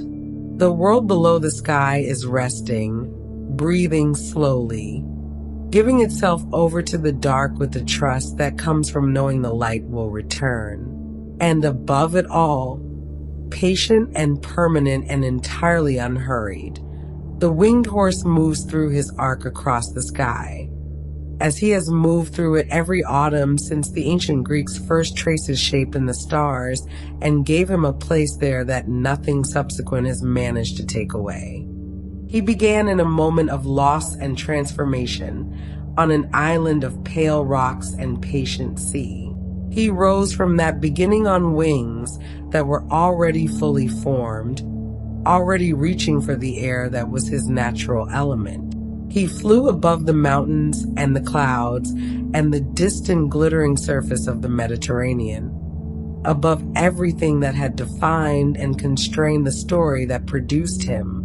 And then, when the adventures were finished and the partnerships had run their course and the stories had reached their proper conclusions, he rose higher still, into the permanent dark above the atmosphere, into the company of the other figures that the ancient Greeks had trusted to the keeping of the stars. There he remains, steady and silent and beautifully positioned in the autumn sky, a shape made from ancient human attention and ancient human care, available to anyone who goes outside on a clear night and takes the time to look up and find him. Every mythology that human beings have ever built contains stories of impossible births and unexpected origins, of figures and creatures who arrived in the world through means that defied the ordinary biological and narrative logic of their time and place.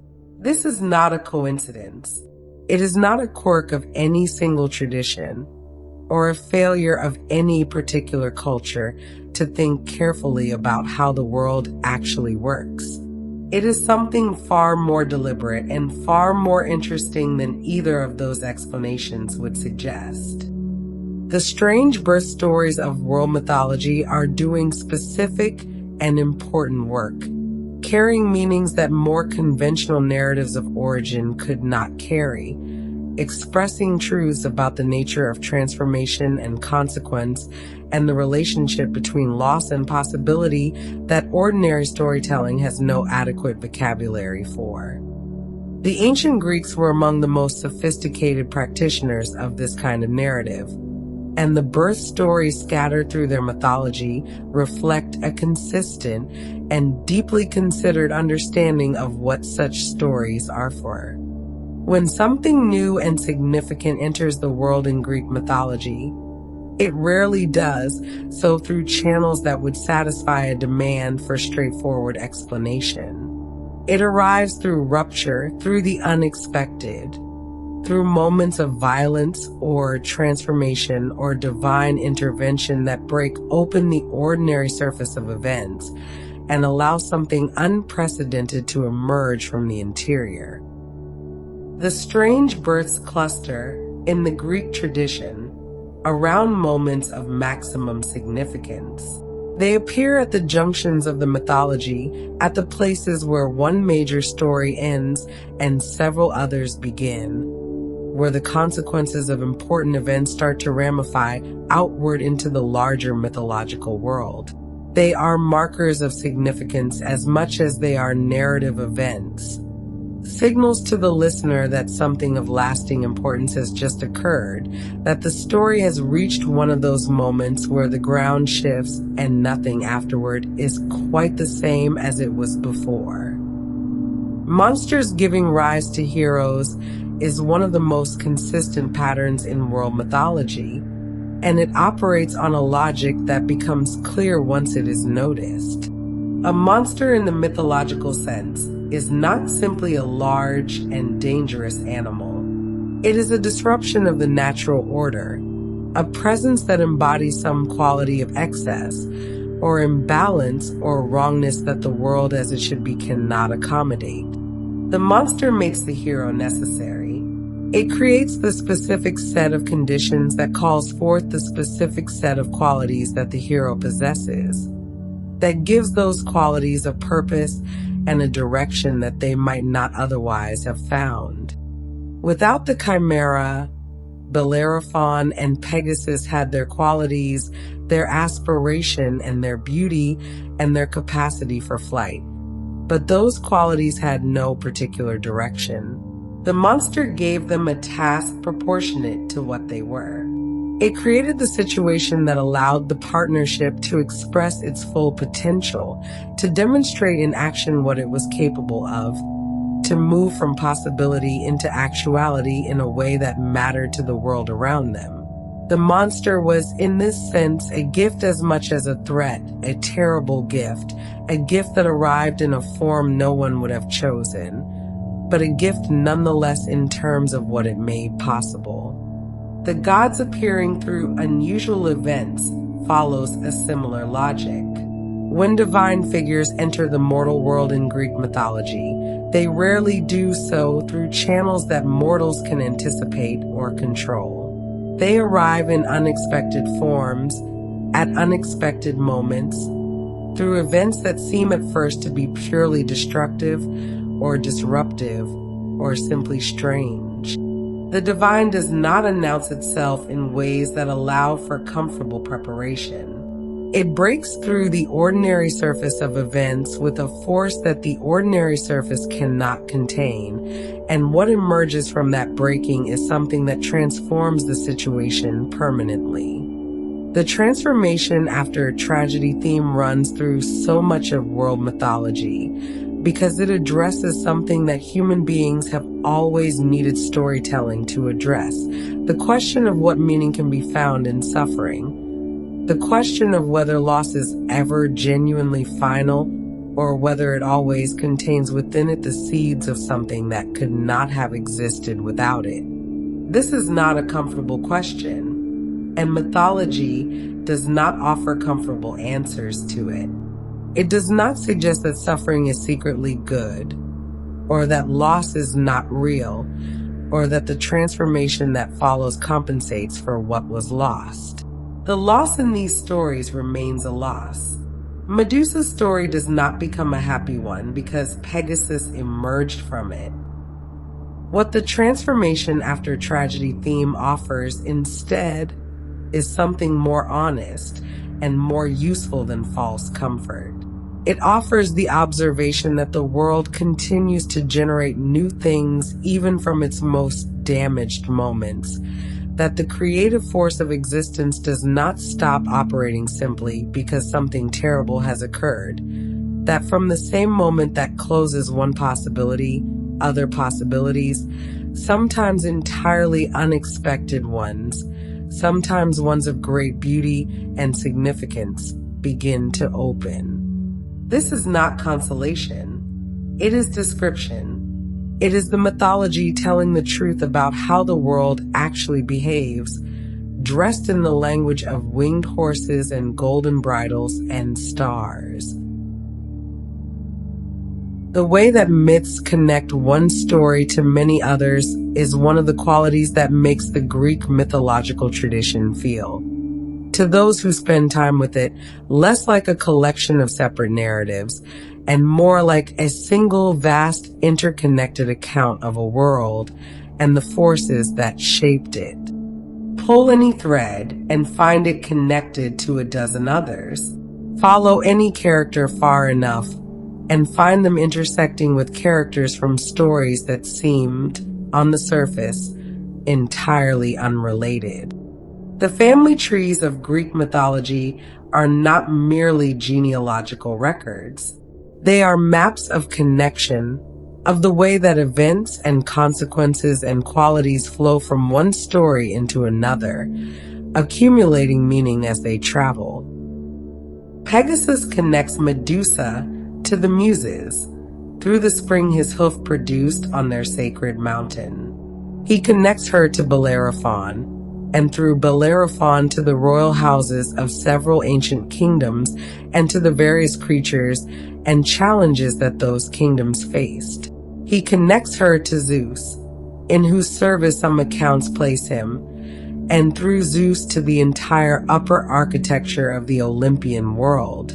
He connects her through his constellation to every subsequent civilization that has looked up at the autumn sky and traced his shape in the stars, to every poet who has invoked him as a symbol of inspiration, to every use of his image across 2,000 years of art and literature and cultural reference.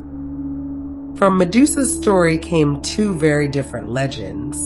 One that soared into the sky on white wings, becoming a symbol of inspiration and freedom, and the aspiration towards something higher than the earthbound world. And another that quietly continued through the tangled family trees of ancient myth, carrying its own consequences and connections forward into stories that the mythology had not yet finished telling. Both of them began in the same moment on the same island, at the point where one story ended and the world, as it always does, continued anyway. Not every story that emerged from that rocky island flew upward into the sky. Not every consequence of that extraordinary moment of transformation reached toward the luminous, and the celebrated. Some consequences walk the earth instead, moving through the world in quieter ways, leaving smaller marks, accumulating their own significance in a register that the larger tradition largely overlooked. Chrysor was one of those consequences, and his story, precisely because it is so much less told than his brothers, carries its own particular kind of interest for those willing to attend to it. He arrived in the same moment as Pegasus, from the same origin, under the same impossible circumstances. They were twins in the most fundamental sense, sharing not merely parentage, but the exact moment and manner of their entry into the world. And yet from that shared beginning they moved in directions so different that it is almost difficult to believe they came from the same place. Pegasus rose. Chrysor remained. One reached immediately for the sky and found there his natural element, the medium through which his full nature could express itself. The other stood on the ground of the island and oriented himself toward the earthbound world, toward the human landscape of kingdoms and conflicts and the ordinary difficult texture of mortal affairs. His name was among the most descriptive in the entire Greek mythological tradition, which was itself a tradition that tended toward meaningful names, toward appellations that told the listener something essential about the nature of the figure they were being asked to imagine. Chrysor, the golden sword, or in some translations, he who has a golden blade, he who carries that particular weapon made from that particular material, that combination of the most precious metal and the most decisive of tools. The name was not incidental. It was definitional. It told the listener immediately what kind of figure this was, what his relationship to the world would be, what register of the mythological landscape he would occupy. Gold in the ancient Greek symbolic vocabulary was not simply a marker of monetary value or material wealth, though it carried those associations as well. It was the metal most closely associated with the divine, with the immortal, with the permanent and the incorruptible. The gods ate from golden vessels and wore golden ornaments and moved through a divine realm in which gold was the natural material of significant objects. A golden sword was therefore not merely an expensive weapon. It was a weapon that carried divine associations, that suggested its bearer occupied some position between the ordinary mortal world and the realm of the sacred, that his conflicts and his purposes had a significance that exceeded the purely personal or political. He was understood in the ancient sources that mention him as a warrior rather than a monster. This distinction matters more than it might initially appear. The Greek mythological tradition contained many figures who were powerful and dangerous, and the category into which such a figure was placed determined almost everything about how they were understood, what their relationship to the human world was, what kind of encounters were possible with them.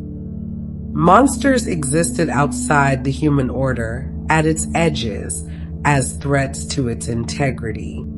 Warriors existed within some version of that order, even a version that was violent and difficult, as participants in its conflicts and expressions of its values. To classify Chrysor as a warrior was to give him a kind of legibility that monsters did not possess. He could be reasoned about in terms that the human world recognized. He had purposes that could be understood, even if they were not always sympathetic.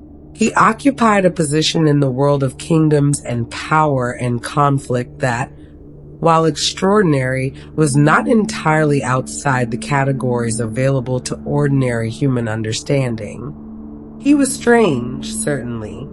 He was born from circumstances that no human being had ever been born from, and he carried within him qualities that reflected that extraordinary origin.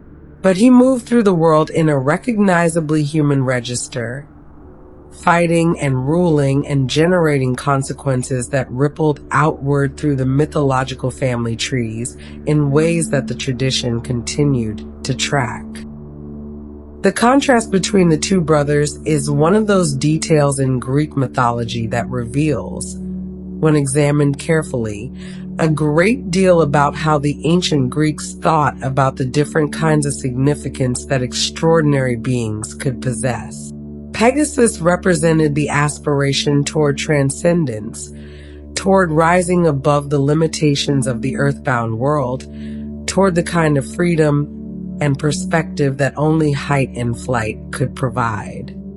He was a symbol oriented upward, toward the divine and the cosmic, toward the stars that eventually received him as one of their permanent residents.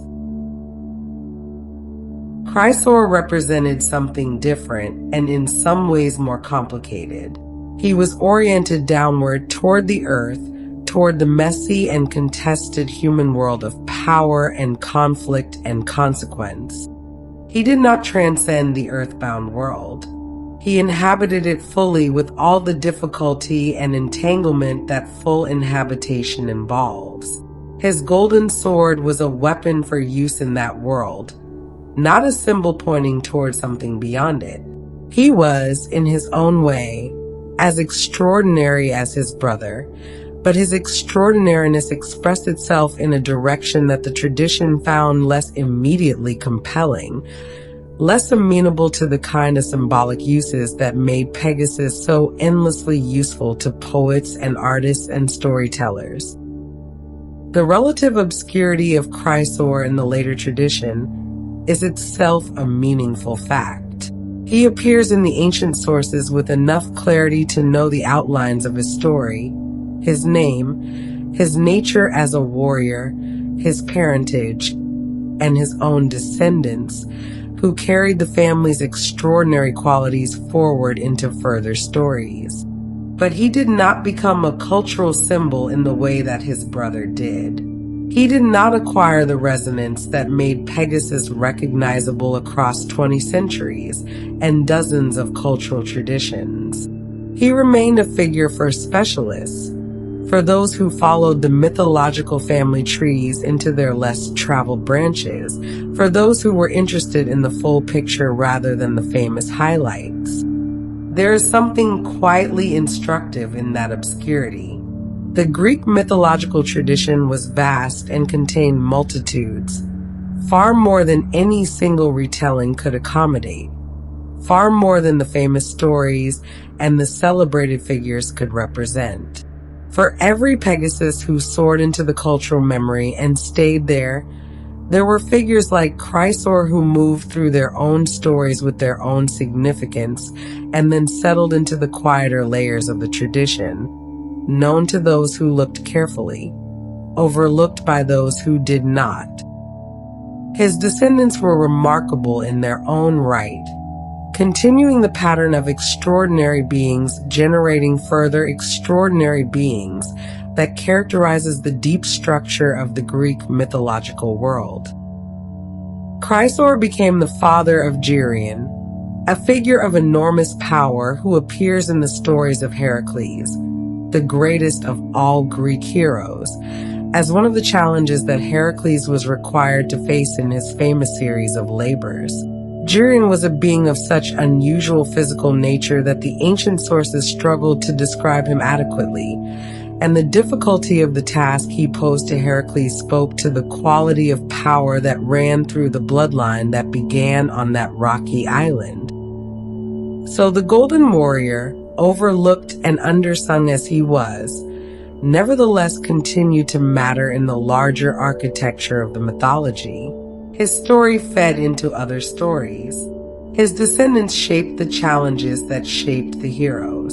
The earthbound path he walked after emerging from the island led into the world in ways that the world registered and remembered, even if it did not always trace those effects back to their origin with the same care that it brought to tracing the flight path of his more celebrated brother. One child flew into the sky, catching the light on white wings, rising above the mountains and the clouds toward the permanent stars that eventually received him. The other walked the earth, golden sword at his side, moving through the kingdoms and the conflicts of the mortal world, generating consequences that rippled forward through the generations in ways that the mythology continued to record long after the island, where both of them began, had receded into the background of the larger story. Both of them were real, in the way that mythological things are real. Both of them mattered. Both of them carried forward something of the story that had produced them, something of the island and the sea and the young woman who had tended her temple with such sincere and careful devotion before the world changed everything she had built. Stories do not always end where they appear to end. The final moment of a myth is rarely the final word on what that myth means.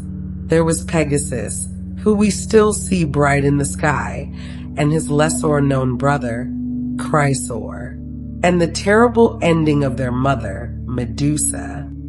These stories have continued in ways that carried their own quiet complexity, their own layers of meaning that reward a slow and thoughtful kind of attention. Then, in the ending of Medusa's story, the hero Perseus carried what he had taken from the island in a special bag, a gift also provided by the gods, designed to contain what ordinary materials could not safely hold. He flew back across the sea with the winged sandals carrying him over the gray water, the sky lightening slowly ahead of him as morning began its gradual arrival. He had what the king had demanded. The quest was technically complete. But the things that Perseus carried back with him were not merely trophies. They were, in the way of all things touched by the divine, still active, still meaningful, still capable of affecting the world they moved through. Along the way, he used what he carried. There were encounters on the journey home that the old myths record with varying degrees of detail. In one, he held up what he had taken from the island to turn a figure who threatened him into stone. The power that had been Medusa's, that terrible and unbidden gift, continued to function even after she was gone. It moved through the world in a new form, in the hands of someone else, serving purposes she had never been consulted about. This too is a pattern that appears in many stories, the gifts and abilities of those who have been silenced continuing to serve the needs of those with more power, long after the original owner has been removed from the story. But it is what happened next that carries the most interesting weight for a reflective retelling. Athena took the Gorgon's image and placed it on her shield. The Aegis, as it was called, was Athena's most significant defensive object, the thing she carried into divine conflict, the symbol of her protective power. And onto its surface, she fixed the face of Medusa, the serpents, the wide eyes, the expression that had once turned living things to stone. All of it became part of the armor of the goddess who had, in her anger, been responsible for the transformation in the first place. There is something in this that asks to be sat with quietly for a moment. Medusa, who had been cast out of Athena's temple, who had been transformed and exiled and ultimately destroyed as a consequence of events she had not chosen, ended her story as a permanent part of Athena's protection. Her image, the very face that the world had been taught to fear, became a symbol that was meant to ward off evil, to protect, to guard. The Gorgon's face appeared on shields and temple walls and doorways throughout the ancient Greek world, placed there deliberately to keep harm away. What does it mean that the most feared face in the mythology became a face of protection? That the figure who had been made into a monster became, in her aftermath, a guardian? The ancient Greeks may not have asked that question directly, but the fact that they placed her image in protective spaces suggests that somewhere in their understanding, they recognized that Medusa carried a power that did not simply disappear when her story was declared over. She had been silenced. She had been cast out. She had been defeated by a hero with divine assistance and extraordinary tools, a mortal who could not have succeeded against her using any ordinary means. And yet, her image endured. Her face watched over temples and doorways. Her power, redirected and reframed, continued to move through the world in the service of protection. There's a particular kind of endurance in that. Not the endurance of triumph, not the endurance of a story that ended well, but the endurance of something that proved impossible to fully erase. Medusa had been made into a symbol against her will. She had been transformed against her will. She had been destroyed against her will. But she had not been made into nothing. She remained in the bronze and stone and painted surfaces of the ancient world, looking outward with that famous gaze, keeping watch over the spaces that the living wanted kept safe. In some ways, this is the most honest part of her story. Not that justice was served, because it was not. Not that the world eventually recognized what had been done to her, because the ancient world largely did not. But that something of her persisted anyway. That the power she never asked for and never wanted became, in the end, something that could not simply be taken away and disposed of. It had to be used, had to be given a continuing role, had to be acknowledged as real and significant even by those who had caused her story to unfold the way it did. Medusa remained powerful, even after the story tried to silence her, even after the myth handed her ending to someone else and called it heroism. Her face continued to watch. Her story continued to ask its quiet and uncomfortable questions about justice and power and what the world does to those it finds inconvenient. Those questions have not stopped being asked.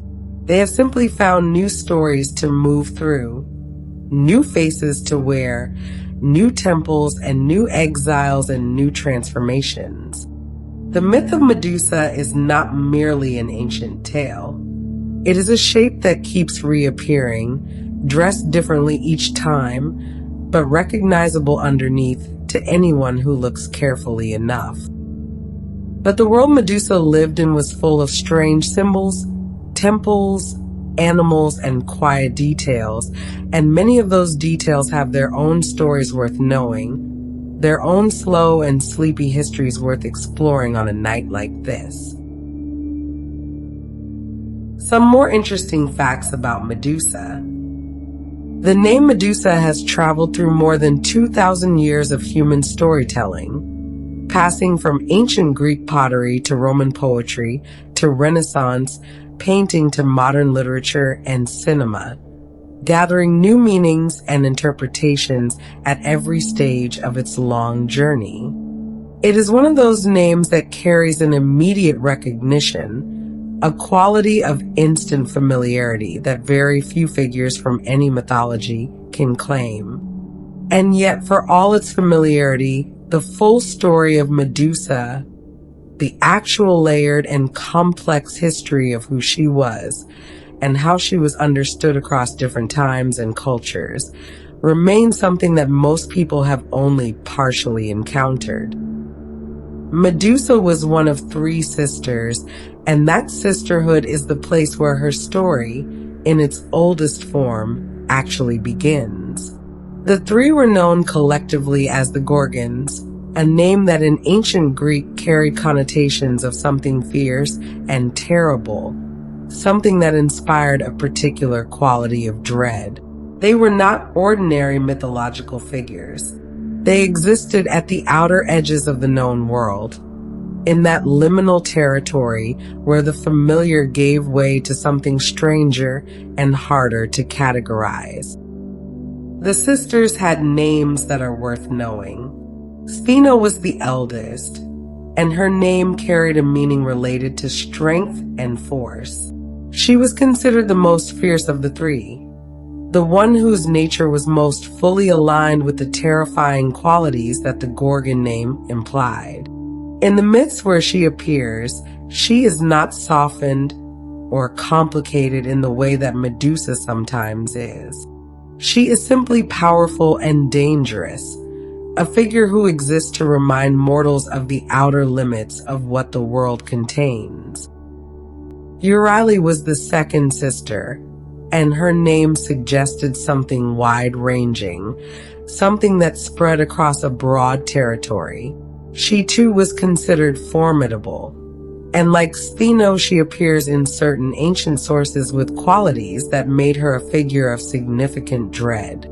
The sisters moved through the ancient mythological landscape as a unit, a trio of connected power, each one distinct, but all three bound together by their shared nature and their shared position at the margins of the world. What set Medusa apart from her sisters was a quality that might seem, at first consideration, to be a disadvantage rather than a distinction. In a number of the oldest surviving versions of the myth, Medusa alone among the three Gorgons was mortal. Spheno and Euryale were immortal, beyond the reach of any weapon or any hero, enduring through time in the way that the divine and semi-divine tended to endure. But Medusa could be killed. She existed in that complicated middle space between the monstrous and the mortal, belonging fully to neither category, which is perhaps one reason why her story accumulated so much more complexity and emotional weight than those of her sisters over the centuries. The hair of serpents is the detail that most people encounter first when they meet Medusa's story, and it is a detail that appears with remarkable consistency across a very wide range of ancient sources. The poets who described her gave the serpents a vivid and unsettling quality. They were not decorative. They were alive, moving, active parts of her being, each one an individual creature, and yet all of them together forming something that functioned as a single unified aspect of who she was. Ancient descriptions emphasized their constant motion, the way they shifted and turned, the dry sound of their scales against one another. It was an image designed to produce an instinctive physical response in the listener, and across 2 millennia, it has continued to do exactly that. The gaze that turned living creatures to stone is perhaps the most symbolically resonant of all the qualities attributed to Medusa. It appears in virtually every version of the myth, from the earliest surviving texts to the latest retellings. There is something in the idea of a gaze so powerful that it stops life permanently, that touches on deep and universal anxieties. The ancient Greeks were sophisticated enough in their symbolic thinking to understand that a story about a deadly gaze was also a story about something larger, about the paralyzing effect of certain kinds of encounter, about the way that some experiences stop a person in their tracks so completely that they are never quite the same afterward. The wings that ancient artists gave to Medusa are a detail that sometimes surprises people who have only encountered her through later retellings. In early Greek art, she was frequently depicted as a winged figure, her body shown in a running or flying posture that ancient artists used as a conventional way of representing swift movement. The wings connected her to other winged figures in Greek mythology, beings that moved between different realms, that were not bound by the ordinary limitations of gravity and territory. They gave her a quality of expansiveness that the purely terrestrial version of her character somewhat lacks. The earliest artistic depictions of Medusa were strikingly different from the more refined images that came later. Ancient Greek artists working in the archaic period gave her a face that was deliberately extreme. Wide, almost circular, with a broad and unsettling grin that showed teeth, sometimes with pronounced tusks extending from her mouth, her tongue protruding in a gesture that ancient Greek art used to signal something outside the boundaries of the civilized and the orderly. These early images were not attempting beauty. They were attempting a particular quality of otherness, of that which exists beyond the comfortable and familiar. Over the centuries, as Greek art developed and refined its visual language, Medusa's face changed. The tusks disappeared. The exaggerated grin softened. The face became more recognizably human, more capable of expressing something that an observer could identify with rather than simply recoil from. By the classical period, artists were depicting her with a face that, while still marked by her nature, carried a quality of beauty and even of pathos. This gradual humanization of her image in art runs parallel to the gradual deepening of her story in literature, both reflecting a growing interest in Medusa not merely as a symbol of terror, but as a figure with an interior life worth considering. Her name carries its own quiet revelation. Scholars who have examined its linguistic roots have found connections to ancient Greek words relating to the concept of guarding or protecting, of watching over, of exercising a kind of authority over a particular space or domain. The guardian, the protector, the one who watches.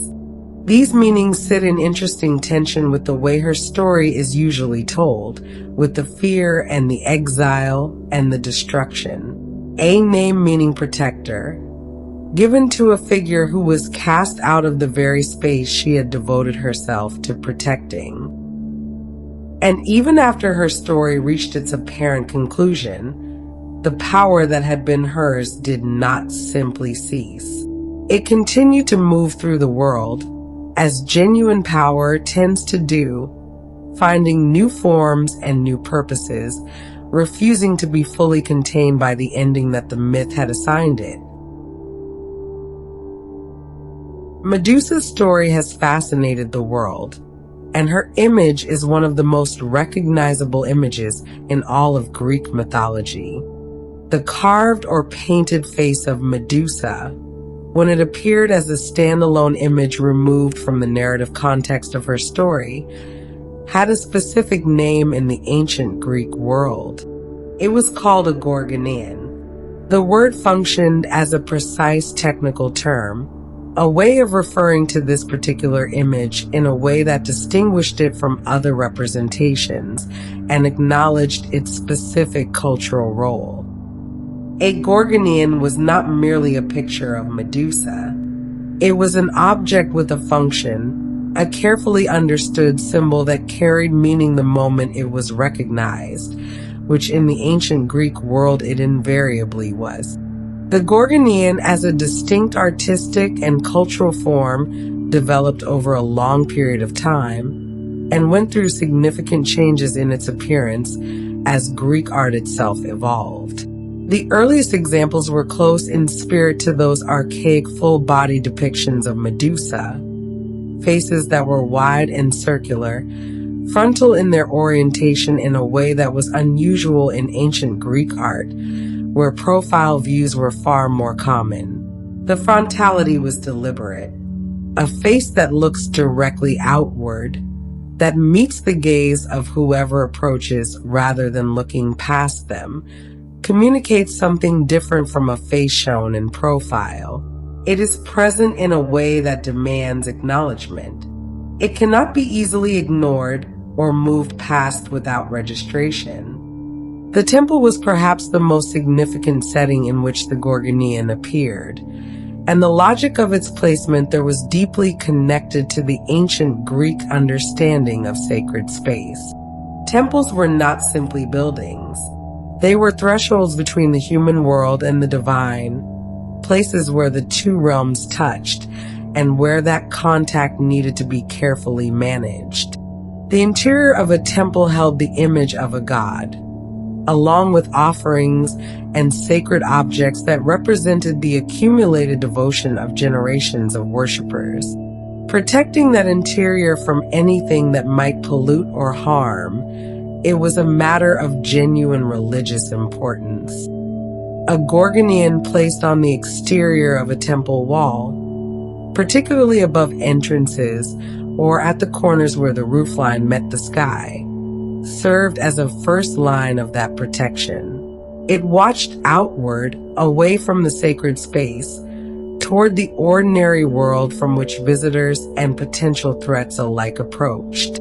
Its presence announced that this was not a space to be entered carelessly, that powerful forces were attentive to what came near, that the threshold between outside and inside was guarded by something more than architecture. Many of the most significant temples in the ancient Greek world incorporated Gorgonia into their decoration, and archaeological excavations have uncovered examples in remarkable states of preservation, their painted details still visible after thousands of years.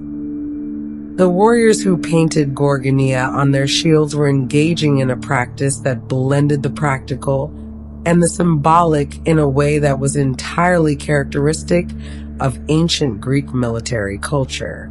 A shield had an obvious physical function, but it also had a surface that was visible to the enemy, and that surface was an opportunity. The Gorgonean on a shield communicated several things simultaneously. It invoked protective power for the person carrying the shield. It presented a frightening image to whoever faced that shield in conflict. And it connected the warrior to a tradition of mythological power, suggesting that the force he carried into battle was not merely human in its origins. Ancient accounts of battle sometimes describe the psychological effect of such imagery on opposing forces. The way that a field of shields bearing frightening faces could contribute to the disorientation and fear of an enemy already under the stress of combat. The Gorgonean was understood as a genuine tactical element, not merely a decorative one. It was part of the total presentation of a warrior, part of how he projected power and invited the protection of forces larger than himself. The potters who added Gorgonia to drinking cups were working in a different register, one that might at first seem incongruous. What does a fearsome protective face have to do with the shared pleasure of drinking? The answer lies in the ancient Greek understanding of the symposium, the formal drinking gathering that was a central institution of Greek social and intellectual life. The symposium took place in a specific room of the house, with specific rituals and a specific set of objects, all of which carried cultural meaning. The cups used at a symposium were not ordinary household items. They were objects that participated in a social ritual, and their decoration was part of how that ritual was understood and performed. A Gorgonean on a drinking cup was visible in a particularly intimate way. When the cup was raised and tilted to drink, the face on its exterior rotated upward and outward, becoming visible to others in the gathering. When the cup was emptied and set down, the face looked upward toward the drinker from the interior. The image moved through the ritual of drinking in a way that kept it present and active. It guarded the contents of the cup. It presided over the gathering. It connected the pleasure of the moment to the larger world of divine protection and mythological power. Doorways received the Gorgonian in a gesture that was among the most intimate of all its applications, because a doorway is the threshold of a home, the boundary between the private world of the family and the unpredictable world outside. To place a Gorgonian above a doorway was to ask for protection at the most personal level, for the people who lived within, for the relationships and objects and memories that the house contained. It was a daily reminder, every time someone passed beneath it, that the space inside was watched over, that something powerful attended to its safety. The appearance of Gorgonia on coins is a detail that speaks to how thoroughly the image had penetrated every level of ancient Greek life. Coins moved through the entire social fabric, passing through the hands of merchants and farmers and priests and soldiers and children. An image placed on a coin was an image that everyone encountered regularly, regardless of their position in society. Several ancient Greek cities chose the Gorgonian as one of the images for their coinage, which meant that the face of Medusa circulated through the economic life of those communities as a constant and familiar presence. As a mythological warning sign, the Gorgonian operated with an efficiency that no written text could quite match.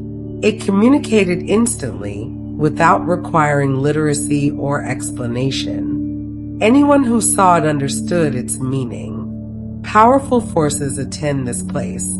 Approach with awareness. What is within here is protected.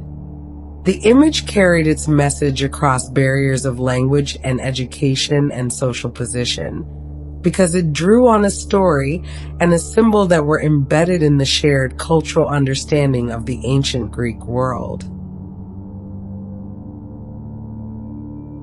And so we come to the end of our facts surrounding the story of Medusa. The story of a devoted young woman whose life was destroyed by forces she could not resist or answer, who was transformed into something the world feared and then hunted for what she had become, is a story that speaks to experiences that are not confined to ancient Greece or ancient mythology. It is a story that has recognizable outlines in every culture and every era. The myths of ancient Greece were never fixed in the way that sacred texts sometimes aspire to be fixed. They were always multiple, always variable, always in the process of being retold by a new poet or a new community that found in them something relevant to its own situation. The same story existed in dozens of versions simultaneously, each one authoritative within its own tradition, none of them the single definitive account. This variability was not a weakness in the mythological system. It was precisely its strength. Stories that can change to meet new circumstances are stories that remain alive. Medusa's story has demonstrated that vitality in a way that few mythological figures can match. It has moved from archaic pottery to Roman marble to Renaissance painting to modern literature and film and visual art and political discourse, gathering new meanings at each stage without entirely losing the ones it carried before. It has been told as a horror story, and as a love story, and as a political allegory, and as a meditation on trauma and transformation, and the enduring human need to make sense of suffering by giving it a narrative shape. And somewhere in the quiet halls of myth, beyond the reach of any particular retelling, beyond the specific details of any one version of the story, the Gorgon still watches.